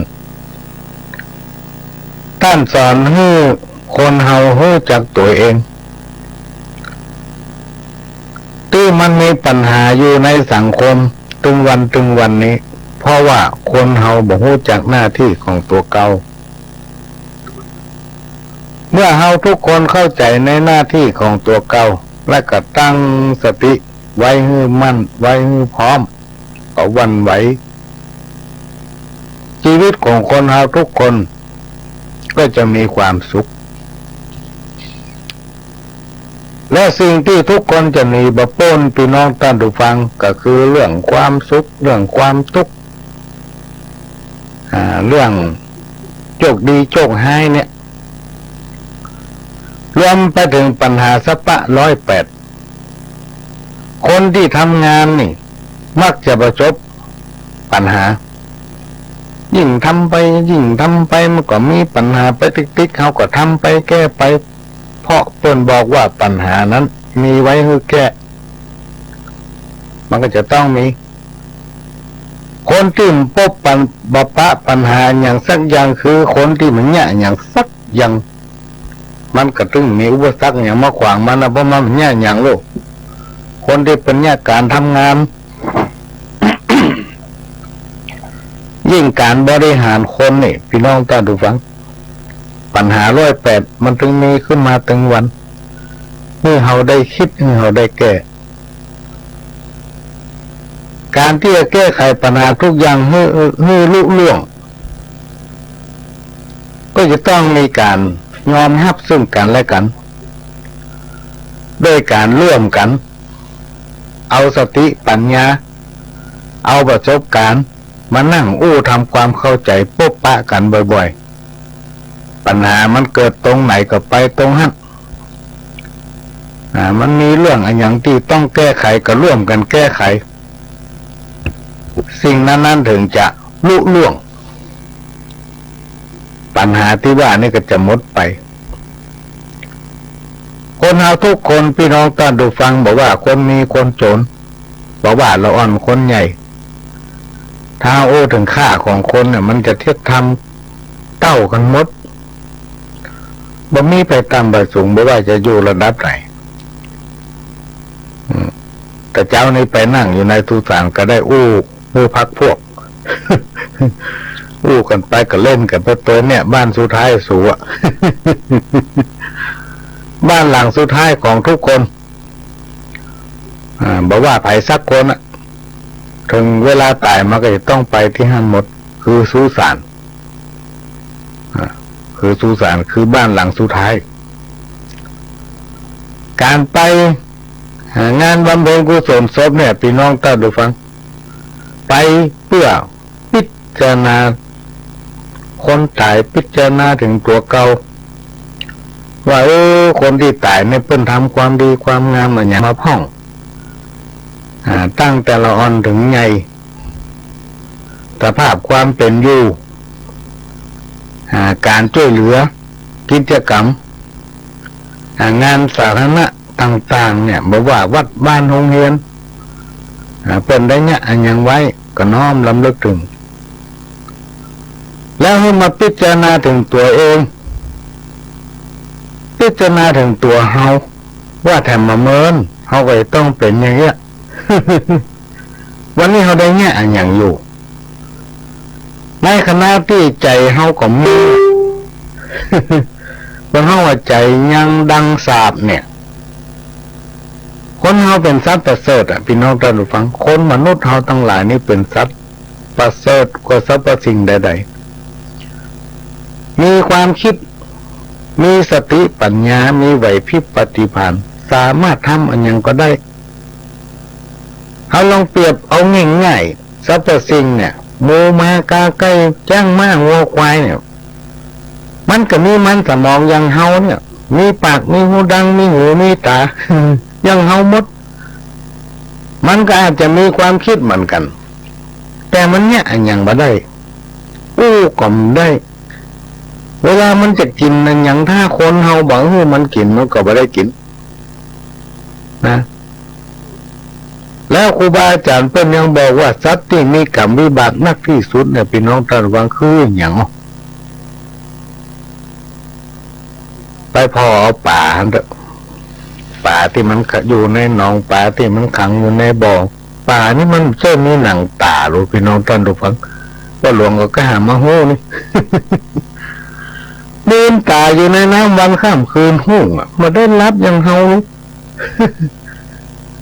คนเฮาที่ว่าเป็นสัตว์ประเสริฐนั้นเฮาคิดได้ทำได้เนี่ยได้จะไปไหนก็ไปได้นึกอยากอะไรอย่างก็ได้กินอยู่เชียงใหม่ปั๊บเลยจะไปกรุงเทพก็ถึงละนั่งเครื่องไปจะโทรศัพท์หน่อยเปียมากก็โทรได้ละอยากกินแกงผักกาดกับไปซ้อผักกาดทำให้ทำสวนทำหลังบ้านถ้าห้องได้ปลูกก็ไปทำการนัดการแรงไปทำร้านก้าก็เรียกก็เอามาแกงกินได้ละสรรพสิ่งทั้งหลายที่ว่าแล้วไม่ว่าจะเป็นช้างม้างัวควายหมูหมากาไก่มันอาจจะเกิดได้เหมือนกันแต่มันแง่มได้สักอย่างเพราะนั้นเราประเสริฐกว่ามัน ประเสริฐกว่าสรรพสิ่งทั้งหลายเหล่านี้ความทุกข์มันทำให้คนเฮานี่มีความคิดคนไหนถ้าบ่เคยทุกข์เนาะมันจะมีความคิดว่าความทุกข์นั้นเป็นอย่างใดเหมือนกับเฮาเลี้ยงลูกหลานตอนที่เกิดมาเนี่ยเฮามาสอนให้มันเนี่ยการทำงานมันบักขยันมันเพียรมาแนะนำให้มีพื้นฐานทางด้านการศึกษาในที่สุดพี่น้องท่านผู้ฟังเขาจะช่วยเหลือตัวเก่ามาได้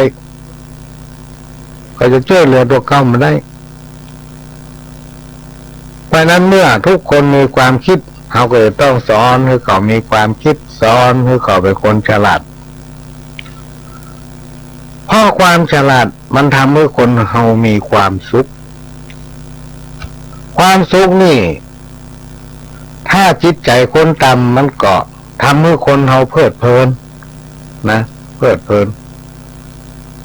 เพราะมันลืมตัวหรอกความเพลิดเพลินนี่ทำให้คนเฮานี่เป็นทุกข์อาจเกิดปัญหาหลายๆอย่างขึ้นกับตัวเก่าในสังคมชุมชนหมู่บ้านเพราะนั้นการอยู่ร่วมกันหลายๆคนหลายๆกลุ่มต่างคนก็ต่างมีความคิดจะให้คนมันคิดเหมือนกันมันเป็นไปไม่ได้พี่น้องท่านผู้ฟังคนดีคนบ่ดีอยู่ร่วมฆ่ากันไปสังคมชุมชนจะอยู่เย็นเป็นสุขได้คนเราทุกคนจะต้องมีส่วนร่วมจะได้ร่วมพัฒนาตัวเก่าร่วมพัฒนาตนเองให้อยู่ในสังคมชุมชนนั้นอย่างอบอุ่นเหมือนกับกรรมเก่าที่เพิ่นว่าไว้อยู่บ้านใดให้เอาไฟบ้านนั้นอย่างเอาไปอยู่บ้านเปิ้นเนี่ยเปิ้นทำอย่างนั้นก็ต้องทำอย่างนั้นมันไม่ยากอันใดที่เราบอกเข้าใจก็ถามคนที่อยู่ข้างเคียงอันเดียวมันก็โง่คนเดียวถ้าต่างคนต่างทำหน้าที่ของตนเองรับรองว่าสังคมชุมชนนั้นจะอยู่ม่วนพี่น้องท่านผู้ฟังอยู่ม่วนพยายามปรับตัวปรับใจเพื่อเข้ากับเปิ้นอยู่กันเป็นกลุ่มเป็นคณะอันอย่างหลายอย่างเวลาเปิ้นอย่างเนี้ยจะทำเป็นอู้กันเนี่ยก่อนแล้วมาทำคนเป็นหมู่เป็นรวงเป็นหลายเพิ่นว่าถูกต้องเพิ่นว่าดีกันหมดแล้วเฮาคนเดียวไปคัดแย้งเพิ่นว่ามันดีมันถูกมันจะไปเข้าเปิ้นได้อย่างไรเพราะนั้นการสื่อสารเนี่ยสำคัญที่สุดพี่น้องท่านผู้ฟังถ้าเราไปฟังแล้วเราก็มาโอ้มันถูกเวลาเราไปฟังอย่างก็แล้วแต่ไปร่วมประชุมไปฟังเทศน์ไปปฏิบัติอย่างก็แล้วแต่ไปอบรม ไปสัมมนาไปไหนก็แล้ว ก็ให้ตั้งใจฟังไหนๆก็ไปแล้วอ่ะไหนๆเขาก็มาแล้วอ่ะก็ให้มันคุ้ม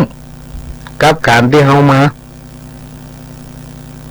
ฟังให้มันเข้าใจแล้วเอาไปสื่อสารให้มันเป็นตุเป็นตะคนอื่นฟังก็จะได้เข้าใจไปตัวเพราะนั้นสิ่งเหล่านี้มันเป็นสิ่งที่จำเป็นที่คนเราจะต้องมีเป็นสมบัติติดตัวก็เมื่อกี่วันมานี้ก็มีโอกาส ได้ไปอบรมสัมมนาโครงการสัมมาอาชีพเพิ่มประสิทธิภาพให้แก่กลุ่มคณะเกษตรกรหมู่บ้านกองทุนเกี่ยวกับเศรษฐกิจพอเพียงนี่ก็ได้ปะผู้ที่เป็นญาติธรรมบ้านเดียวกันบ้านประไพพุ่นอายุจะ70แล้วค่ะเขาเป็นเป็นตู้เป็นตะฟังแล้วเข้าใจง่ายการมาเป็นตัวอย่างให้แก่คนทั้งหลายที่อยู่ในสถานที่แห่งนั้นนำไปเป็นข้อคิดเอาไปสั่งสอนลูกหลานพอหลวงฟังมาแล้วก็ยังเอามาปิกเอามาคนอื่นๆฟังว่าคนเนี้ยเป็นเนี้ยแต่เป็นเป็นตุเป็นตะฟังแล้วแบบเป็นดีเอาขว้างสักกำถ้าเอานำเอามาคิดมีประโยชน์กับตัวเอง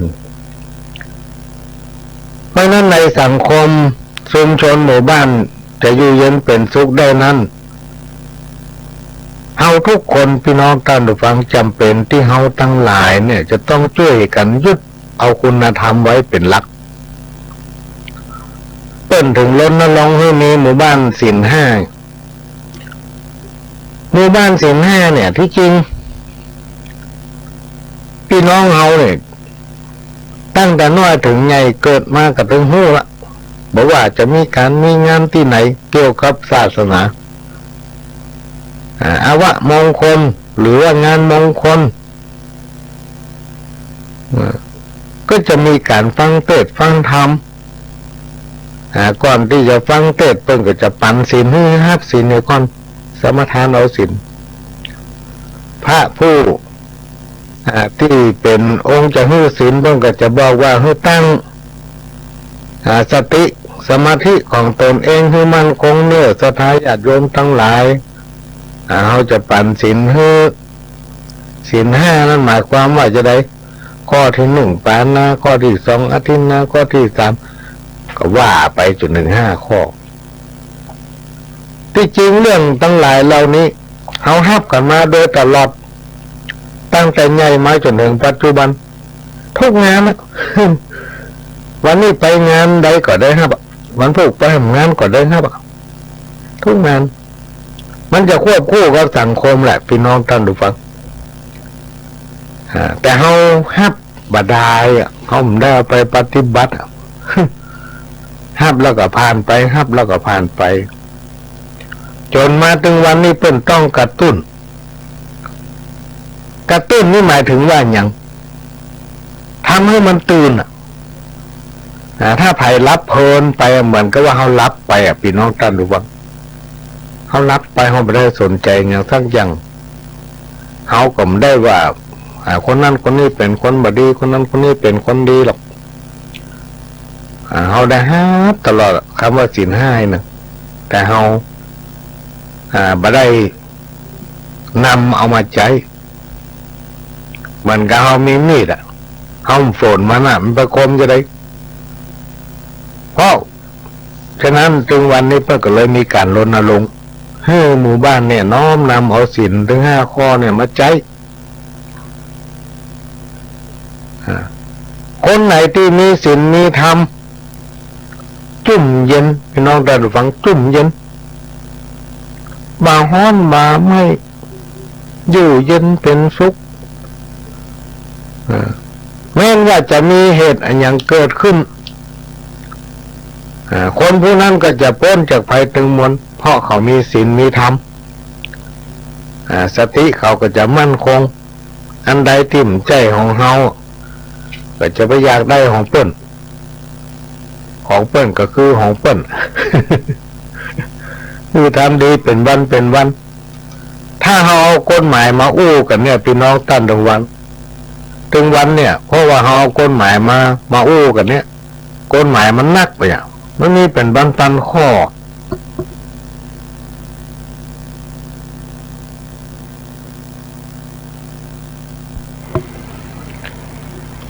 แต่บทบัญญัติของ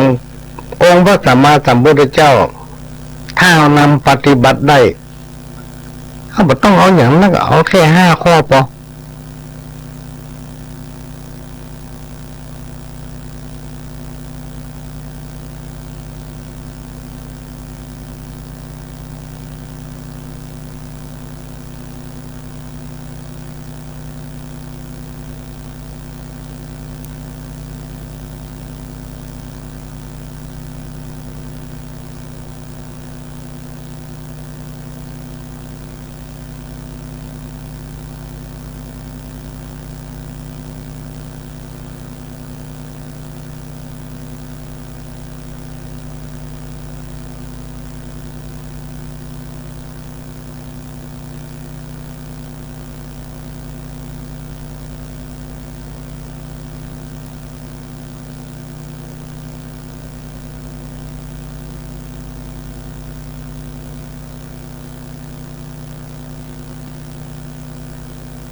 การมีคนหนึ่งเปิ้นจะแต่งตัวดีลูกเอาเสื้อเข้าในลูกแล้วเปิ้นใส่เครื่องหนังมัน เวลาเปิ้นจะไปหั่นไปนี่เปิ้นกระทอดตรงตีนเนี่ยนะเอาสุกของตัวตั้งหลังมันไปเว็บ แล้วก็ติ้วเครื่องหนังมันคนชาวบ้านกับปากกันมุ้ยปากตำนี้เปิ้นพอว่าตัวนั้นมันลุกก็ว่ามันเหงาเลยลูกเกือกมีบทซุป ติ้วตีนเปล่าเม่นขาดติ้วเกือกหนังมันเนี่ย เพราะมันเป็นขี้ทรายอ่ะพี่น้องมันมันเหมือนขี้ทรายท่วมหลังตีนว่าคืนมันใส่เกือกหนังมันเตียว ขี้ทรายก็เต็มตีน ไม่รู้ถึงสมัยก่อนเปิ้นก็พอใจในสิ่งที่เปิ้นเป็นอยู่ก็อดเอามาจนถึงปัจจุบันได้เป็นถนนลาดยางหมดอ่ะบางที่ก็เทคอนกรีต แต่ต้องได้ถอดเกือกติ้ว มาอยู่ตั้งแต่เพื่อนในอย่างเดียวกันพี่น้องท่านผู้ฟังเอามาเจ้านี่สักเงาแจ้งหมอกตีนฟ้ายกนี่นะดึงบุบบับอ่ะเสียงตั้งใต้ตั้งเหนือเพราะมันตีน้ำปิงอ่ะคือก่อนตีนฟ้ายกเนี่ยเพิ่นจะเอาผ้าเอาอย่างมาซักตีนน้ำปิงละมีไม้ปีกกามีอันอย่างที่มันแข็งแรงมันสามารถห้องฮับได้เพิ่นก็เอาผ้าเนี่ยจุบน้ำใส่สบู่ลายพ่องก็ให้จะมาใส่ แล้วก็มาวางไม้แล้วก็เอาไม้นะบุบหรือมาอั้นกับหมวดผ้าน่ะเป็นกำดีๆเอาฟาดลงที่ไม้ฮะบุบบัวบุบเมื่อเจ้าได้ยินถึงวัน แต่ประเดี๋ยวนี้มีแล้วพี่น้องท่านผู้ฟังมันมีไผ่ซักคนที่จะมายืนซักผ้าคนเดียวเป็นกองมันมีแล้วใช้เครื่องหมด ความสะดวกสบายใบกาบไม้บงไม้ซางเนี่ยใบตองยังตองตึงเนี่ยที่เอามาพัดมาวีระบายให้มันเกิดความเย็นให้มันเกิดลมแบบเดิมนี้ใช่พัดลมหมด ตันสมัยทุกอย่างเพราะฉะนั้นถ้าเราโดยสังคมเป็นมีอันใดเขาก็จะต้องมีเป็นเนี้ยอันใดเขาก็จะต้องเนี้ยมันก็จะเกิดวิกฤตอะอย่างทุกวันเนี่ยที่มันฮ้อนทุกวันเนี่ยเพิ่นบอกว่าปีนี้มันจะแห้งแล้งเพราะว่าโลกวิกฤตเพิ่นว่าโลกวิกฤตพี่น้องท่านผู้ฟังป้องก็ว่าเป็นเพราะมีคนทำลายป่ามันดึงว่ากันไปสะเปะ ความทุกข์นี่มันทำให้คนเรามีความคิดเมื่อทุกคนมีความคิดก็จะมีความฉลาดการอยู่ร่วมกันหลายๆคนต่างคนต่างก็มีความคิดนะ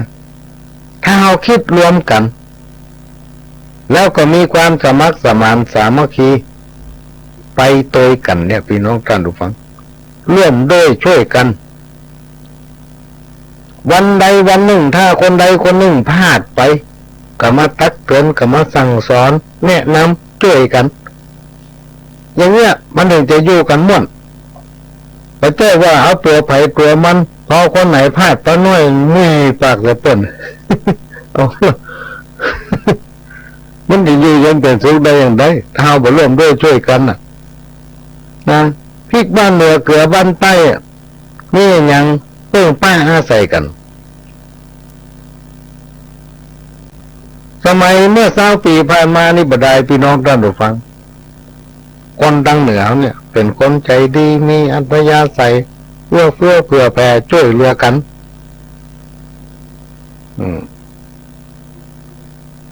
จนมีปัญหาถามว่าถ้าเรามีป่าแห้งตัวเขาให้กินเป็นเดือนเป็นปีได้อย่างเงี้ยอย่างใดลูก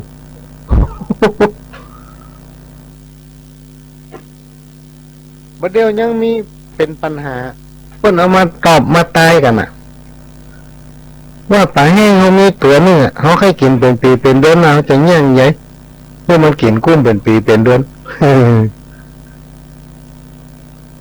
การมันนี่เป็นอาจารย์ไหนพี่น้องท่านผู้ฟังจากพ่อจากแม่จากปู่ย่าตายายเฮาสมัยเมื่อ30 ปี40 ปีผ่านมานี่เพราะสมัยก่อนนั้นพริกบ้านเหนือเกลือบ้านใต้หรอกมีอย่างวิทย์อย่างขาดยืมเหมือนกันได้หรอกพักไม่ใส่เครือเก็บเหมือนกันดำของห้อของเฮาแม่นแต่ในบ้านในจ่องเขาก็แบ่งปันให้กันกินถ้าไผมาเอี่ยวเมืองไทยเพิ่งก็จะขึ้นมาตั้งเหนือเนี่ยเพราะตั้งเหนือมีวัฒนธรรมอันดีงามคนตั้งเหนือนี่ใจดีนะใจดีซื่อแต่ต่อมาบ่ได้พี่น้องท่านผู้ฟังเพราะสังคมมันพัฒนาไปไกลนะเมื่อมันพัฒนาไปไกลแล้วรากฐานพื้นฐานทั้งด้านจิตใจของเฮาตัวบัดตันไงเฮาตัวบัดตันอ่ะเพราะมันตัวบัดตันเนี่ยมันก็เลยทำให้มีปัญหานะจะอยู่เย็นเป็นสุขได้นั้นจำเป็นที่ต้องนำเอาศีลธรรมอย่างพ้นลนลงเอาศีล 5เข้าหมู่บ้านเนี่ยเอาศีลธรรมเข้าหมู่บ้านเนี่ยวิถีทำชุมชนเนี่ยจะต้องอยู่คู่กันต้องยึดเอาคุณธรรมเป็นหลักนักแน่นในเมตตาบ่อิจฉาไผบ่ฝ่าฝืนกฎสังคมสิ่งไหนที่เปิ้นบอกว่าบ่ดีจะไปเนี่ยถ้าเปิ้นบอกว่ามันบ่ดีเนี่ยจะไปเนี่ยไปทำเด็ดขาดถ้าไผฝืนทำพี่น้องท่านผู้ฟังก็จะเกิดความทุกข์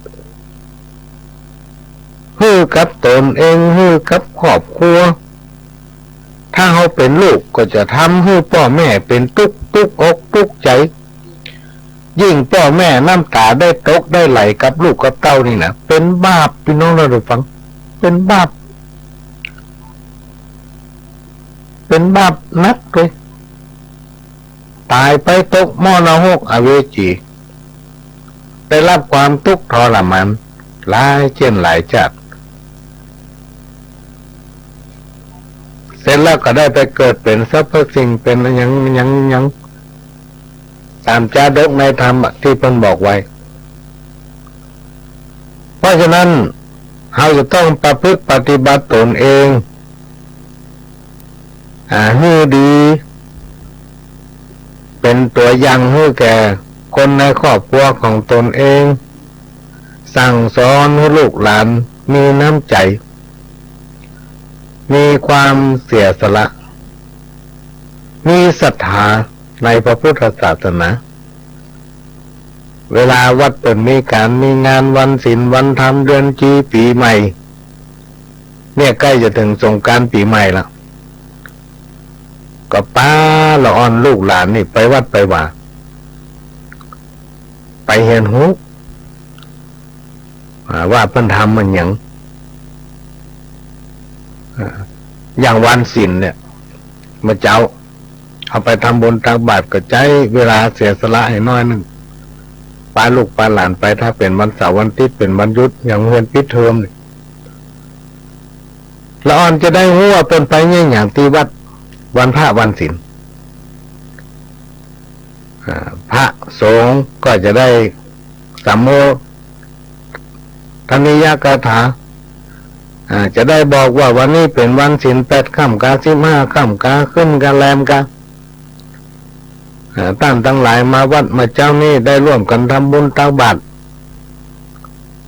เพราะอันยังถึงได้มีการทำบุญตักบาตร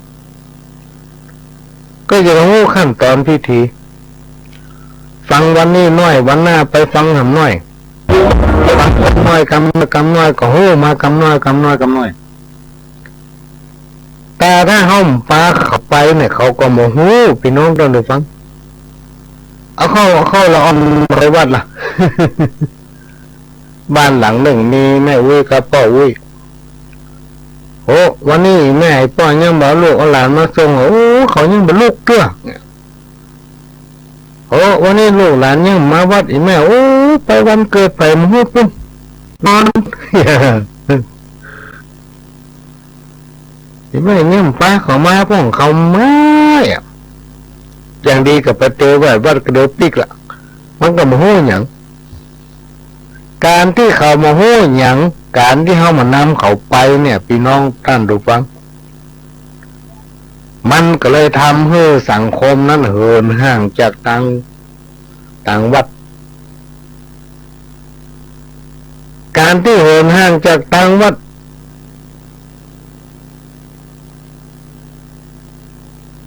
ก็หมายถึงเหินห่างจากศีลธรรมเพราะศีลธรรมนี่จะเกิดขึ้นจากวัดจะมาจากวัดนะจิตใจก็จะมาตั้งนอกนักละบ่ไปตั้งธรรมความรู้ความเข้าใจความสัมพันธ์ที่มีระหว่างวัดบ้านโรงเรียนเนี่ยจะห่างไปเพราะเราไม่ได้แต่งหนทางให้เขาเราไม่ได้จักจูงเขาไม่ได้ฝึกฝนเขามาตั้งแต่น้อยเหมือนสมัยก่อนถึงวันนี้พี่น้องท่านผู้ฟังสังคมถึงวันนี้วันเวลามันเวยจะไปว่าอายุมงอี้กูถึงไปเจ็ดตายเตื้อกูจะอยู่ไปทำเมินอยู่ถ้าว่าอายุกูมองอั้นก่อนกูจึงจะไปวัดไปว่าปาลูกปาหลานเข้าไปอิ่มใจคนเอาไว้วันเกิดบ่ฮู้วันตายวันเวลามันเวยเราต้องแนะนำเขาตั้งแต่เวลานี้แล้วเอาเข้าถ้าเอามาแนะนำเขาไว้มันก็จะห่างไปเอาเข้ามีไผไปอยู่วัดละ วัดบางวัดโอ้อันอย่างก็มีครบกูยังแต่มีตู้เจ้าอยู่ตนเดียวเพราะนั้นก็นำมาฝากเป็นข้อคิดพี่น้องท่านผู้ฟังในฐานะที่เป็นชาวบ้านก็สาระมูลเนี่ยมาฝากพี่น้องท่านผู้ฟังไว้เพื่อนำถ่ายทอดสอนลูกสอนหลานรักดีจงหนีชั่วบุคคลใดใฝ่ต่างดีเพื่อหวังความสุขความเจริญก็หูเว้นหูหลีกหนีจากความบดีทั้งหลายหูประพฤติปฏิบัติแต่ความดีถึงวันครูบาอาจารย์เป็นบอกว่าจักมีความเจริญก้าวหน้าอย่างแน่นอนทำบุญกันเตอะมันบ่เสียหลายจักได้สบายในวันต่างหน้าก็ขอฝากไว้กับพี่น้องท่านผู้ฟังก็จะฟังฝากเพลงไว้เพลงหนึ่ง นี่ก็ขอมาตั้งโทรศัพท์ ว่าการบุหลวงเข้ารายการขอเปิดเพลงคนเฒ่าไฟแนนซ์ให้ฟังกันเนอะพร้อมกับจมเรื่องคนเฒ่าไฟแนนซ์ให้ฟังว่าโอ้ไปเจอเนี่ยบุหลวง กล้าหน้ากล้ามันอย่างมาขึ้นสูงติ๊กว่ะ สมาชิก ขึ้นสูงติ๊กจนเลิศไปเลยจนเลิศไปเลย ก็ต้องว่ากันไปตามเหตุตามผลนะครับนะถ้ามาฟังคนเฒ่าไฟแนนซ์สักเพลงก็ได้กับปะกันใหม่ในรายการข้าวห้ามสารธรรมกรรมเก่าคืนวันนี้เชิญครับ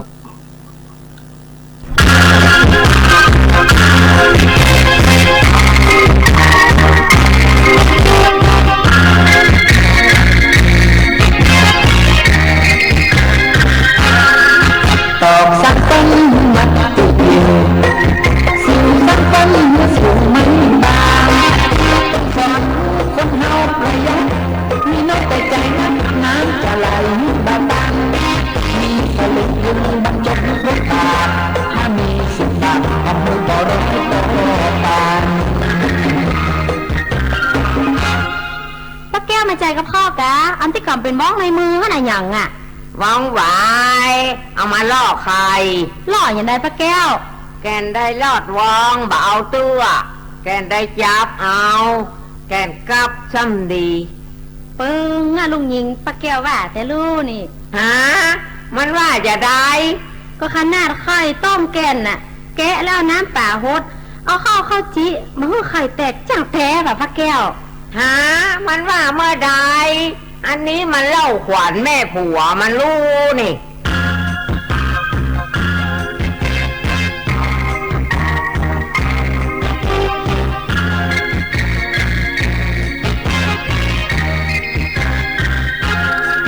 คนโง่เอาใจไว้ที่ปาก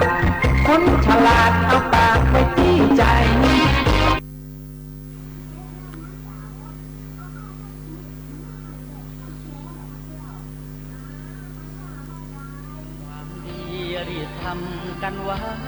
ข่าวสารเพื่อการประชาสัมพันธ์ขอเชิญชวนผู้ใจบุญใจกุศล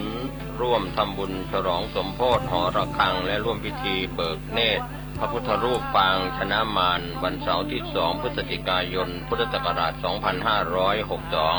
ขึ้น6 ค่ำเดือนยี่เหนือนวัดร้องอ้อตำบลสันพิเตื้ออำเภอเมืองเชียงใหม่จังหวัดเชียงใหม่ก็เชิญชวนท่านร่วมเป็นเจ้าภาพถวายจตุปัจจัยทายทานอาหารเพลแต่พระสงฆ์สามเณรจำนวน29 รูปก็เป็นงานบุญงานกุศลของคณะสงฆ์และคณะศรัทธาวัดร้องอ้อตำบลสันพิเตื้ออำเภอเมืองเชียงใหม่จังหวัดเชียงใหม่ร่วมบุญได้คุณงามความดีโดยทั่วหน้ากัน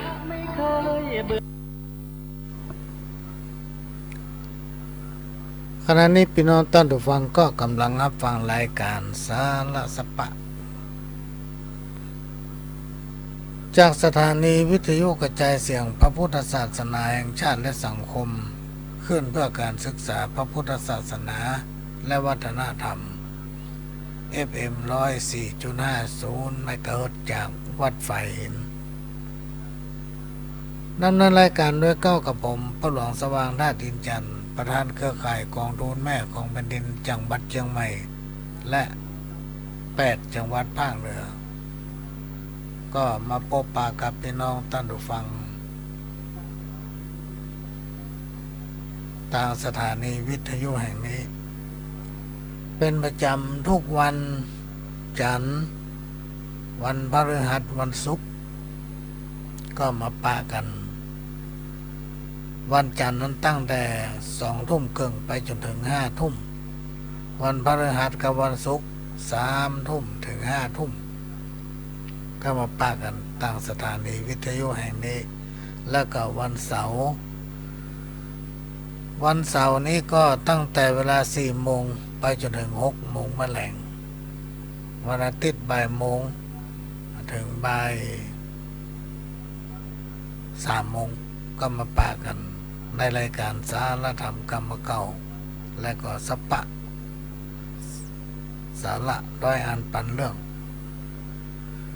ก็มาเปลี่ยนบรรยากาศให้พี่น้องท่านผู้ฟังหลังจากพี่น้องท่านผู้ฟังได้ติดตามรับฟัง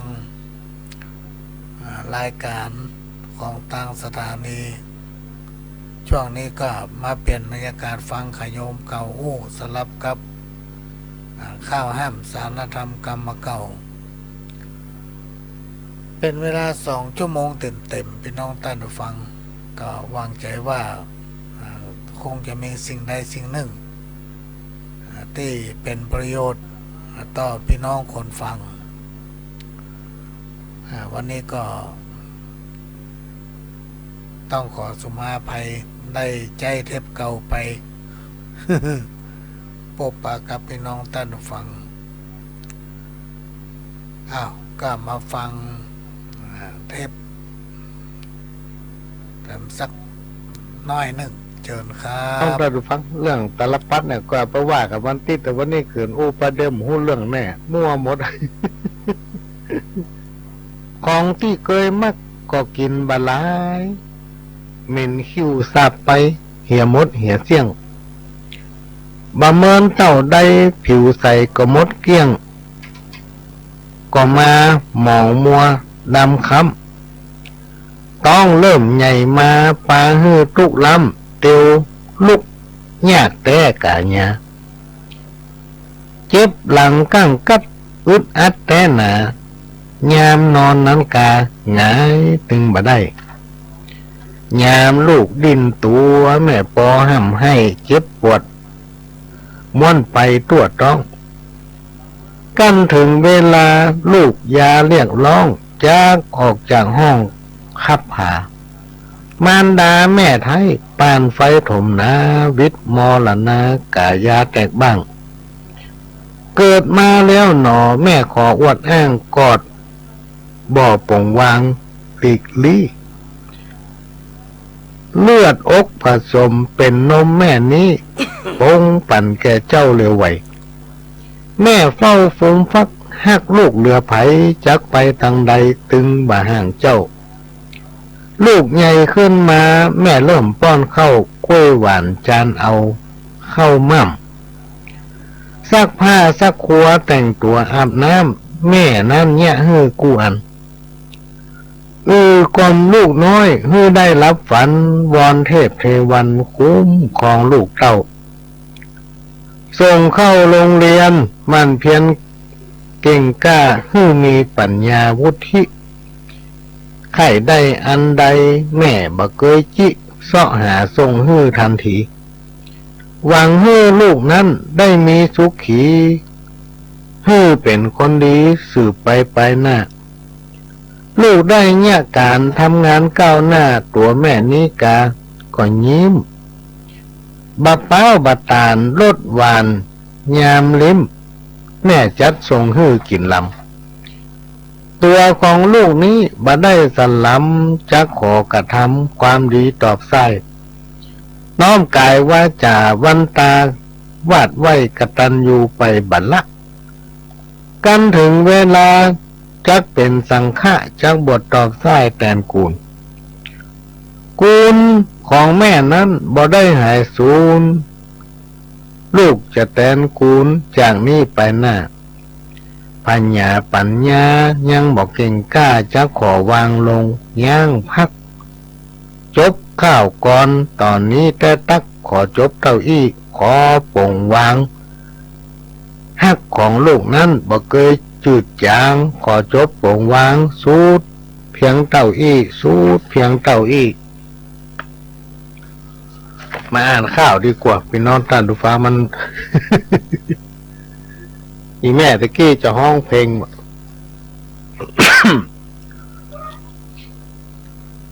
ก็มาอ่านข้าวของแม่อุ้ยสีแก้วสิรินนี่อันนี้บัดจ้อยละอ่านเป็นกรรมเอาเนาะบุตรตาเฮยดูลาลูกลักมาตุมกว้างสักพ่อแม่ปิดตามาสวะตุมลาพ่อแม่สองเท่าปอบ่ออินดูตากาหาลูกตักบ่อกึดบุญกุลแม่เลี้ยงเกิดมาเป็นคนกลายเป็นหมอดเมี่ยงมาจากตอบตามึงกูเลี้ยงใหญ่มาแล้วกลายเป็นศัตรูเปรียบเหมือนดังงูตัวปิดเก่นกล้า พ่อแม่สั่งสอนจองห้องสวกก้าจ้ากำมายืนนุกกันสู่เจ็บเป็นสู่จักหู้ทุกสู่จักวันไหวหากุลลูกเพศลูกยักษ์เทวตัดมาศูนย์บอกกึดหาบุญคุณแม่เลี้ยงพ่อเจ้าหนีไปเอาผัวเอาเมียต่างด้าวฮักเหลือมันดาแม่ไทยพระเจ้าของตัวมาตุมละไว้บ่ปิกป้องหน้ามาใจได้ผัวร่วมรักเมียแปลงเตรียมใจลวดบ่อะไรมารดาแม่เจ้า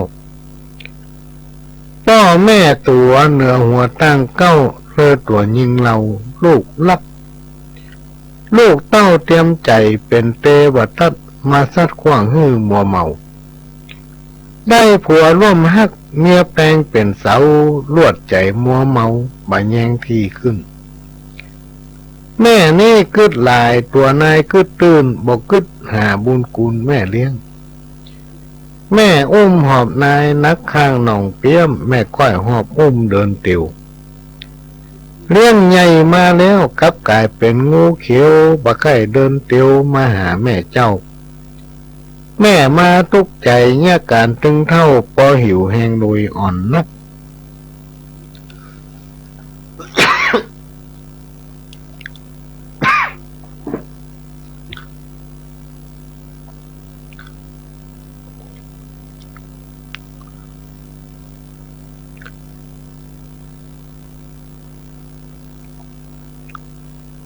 อันนี้ก็เป็นของแม่วิสิแก้วศิลินเนอะพี่น้องตานดูฟังข้าวเศรษฐกิจพอเพียงของแม่จะรักสัตว์จีนเฮาเหมือนนักยาฟักหลายเขียงเอาหมอกพอเพียงเลี้ยงครอบครัวได้จักแต่งข้าวสารมากราบวอนไหวกับพี่น้องตัวไทยตัวทิพย์ช่วยแก้ปัญหาช่วยมาค้นคิดชีวิตต่อสู้วันๆจ้างขายจ้างค้าได้มาแบ่งปันเป็นส่วนเป็นอันมันก็อยู่ได้ก็จักพอเพียงเลี้ยงต้องปากไส้ปลูกส่วนครัวไปพร้อมพักบะทั่วบะแตงบะแฟงบะฟักปลูกตามหัวบ้านเลี้ยงใหญ่เรือกินเรือใช้นำเอาไปขายจักเสริมเป็นลายจูนเจือในบ้านถึงเศรษฐกิจวิกฤตแต่ด้านคงบ่ยาวนานยืดเยื้อเฮาต้องทำใจทนไปกู้เชื้อตามโอกาสเอื้ออำนวยประหยัดเข้าไว้จังได้ไปสวยถึงบ่ล่ำรวยกะออกอยู่ได้กะหมอกอยู่ได้ ของแม่รักสัตว์และทำบทหนึ่งนี้เป็นของ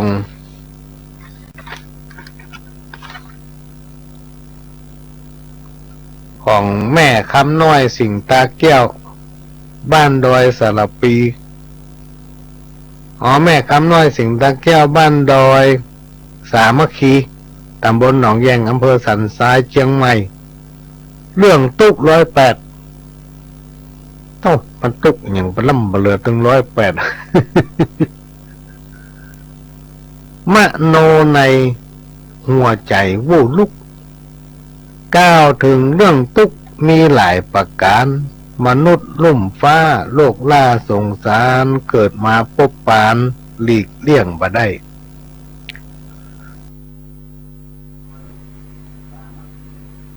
ฟัง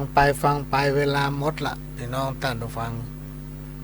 พ่อหลวงก็จะขอนำรายการนี้จากพี่น้องท่านผู้ฟังไปก่อนขอให้ทุกคนทุกท่านนอนรับฝันดีเหมือนกันคู่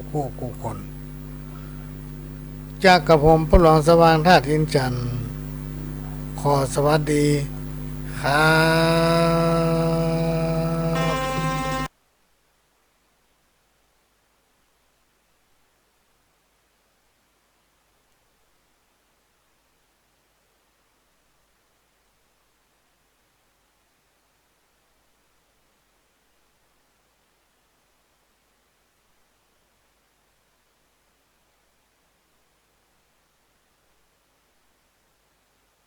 ขณะนี้ สถานีวิทยุกระจายเสียง คลื่นเพื่อการศึกษาพระพุทธศาสนาและวัฒนธรรม ระบบ FM 104.5 เมกะเฮิรตซ์ออกอากาศณวัดฝายหิน ตำบลสุเทพ อำเภอเมืองจังหวัดเชียงใหม่ โทรศัพท์ 053-226-058 053-810-406 053-943-691ตรานกยุงพระราชทานเป็นเครื่องหมายรับรองผลิตภัณฑ์ผ้าไหมไทยโดยมีวัตถุประสงค์ในการอนุรักษ์และรักษาผ้าไหมไทยให้เป็นมรดกทางวัฒนธรรมคู่ชาติไทยและเผยแพร่เอกลักษณ์ผ้าไหมไทยให้มีชื่อเสียงกระจรกระจายไปทั่วโลกนับเป็นจุดเริ่มต้นของการพัฒนาผ้าไหมไทยสู่การยอมรับของประชาชนในชาติตลอดจนนานาประเทศโดยเน้นขั้นตอนกรรมวิธีการผลิตและชนิดของพันธุ์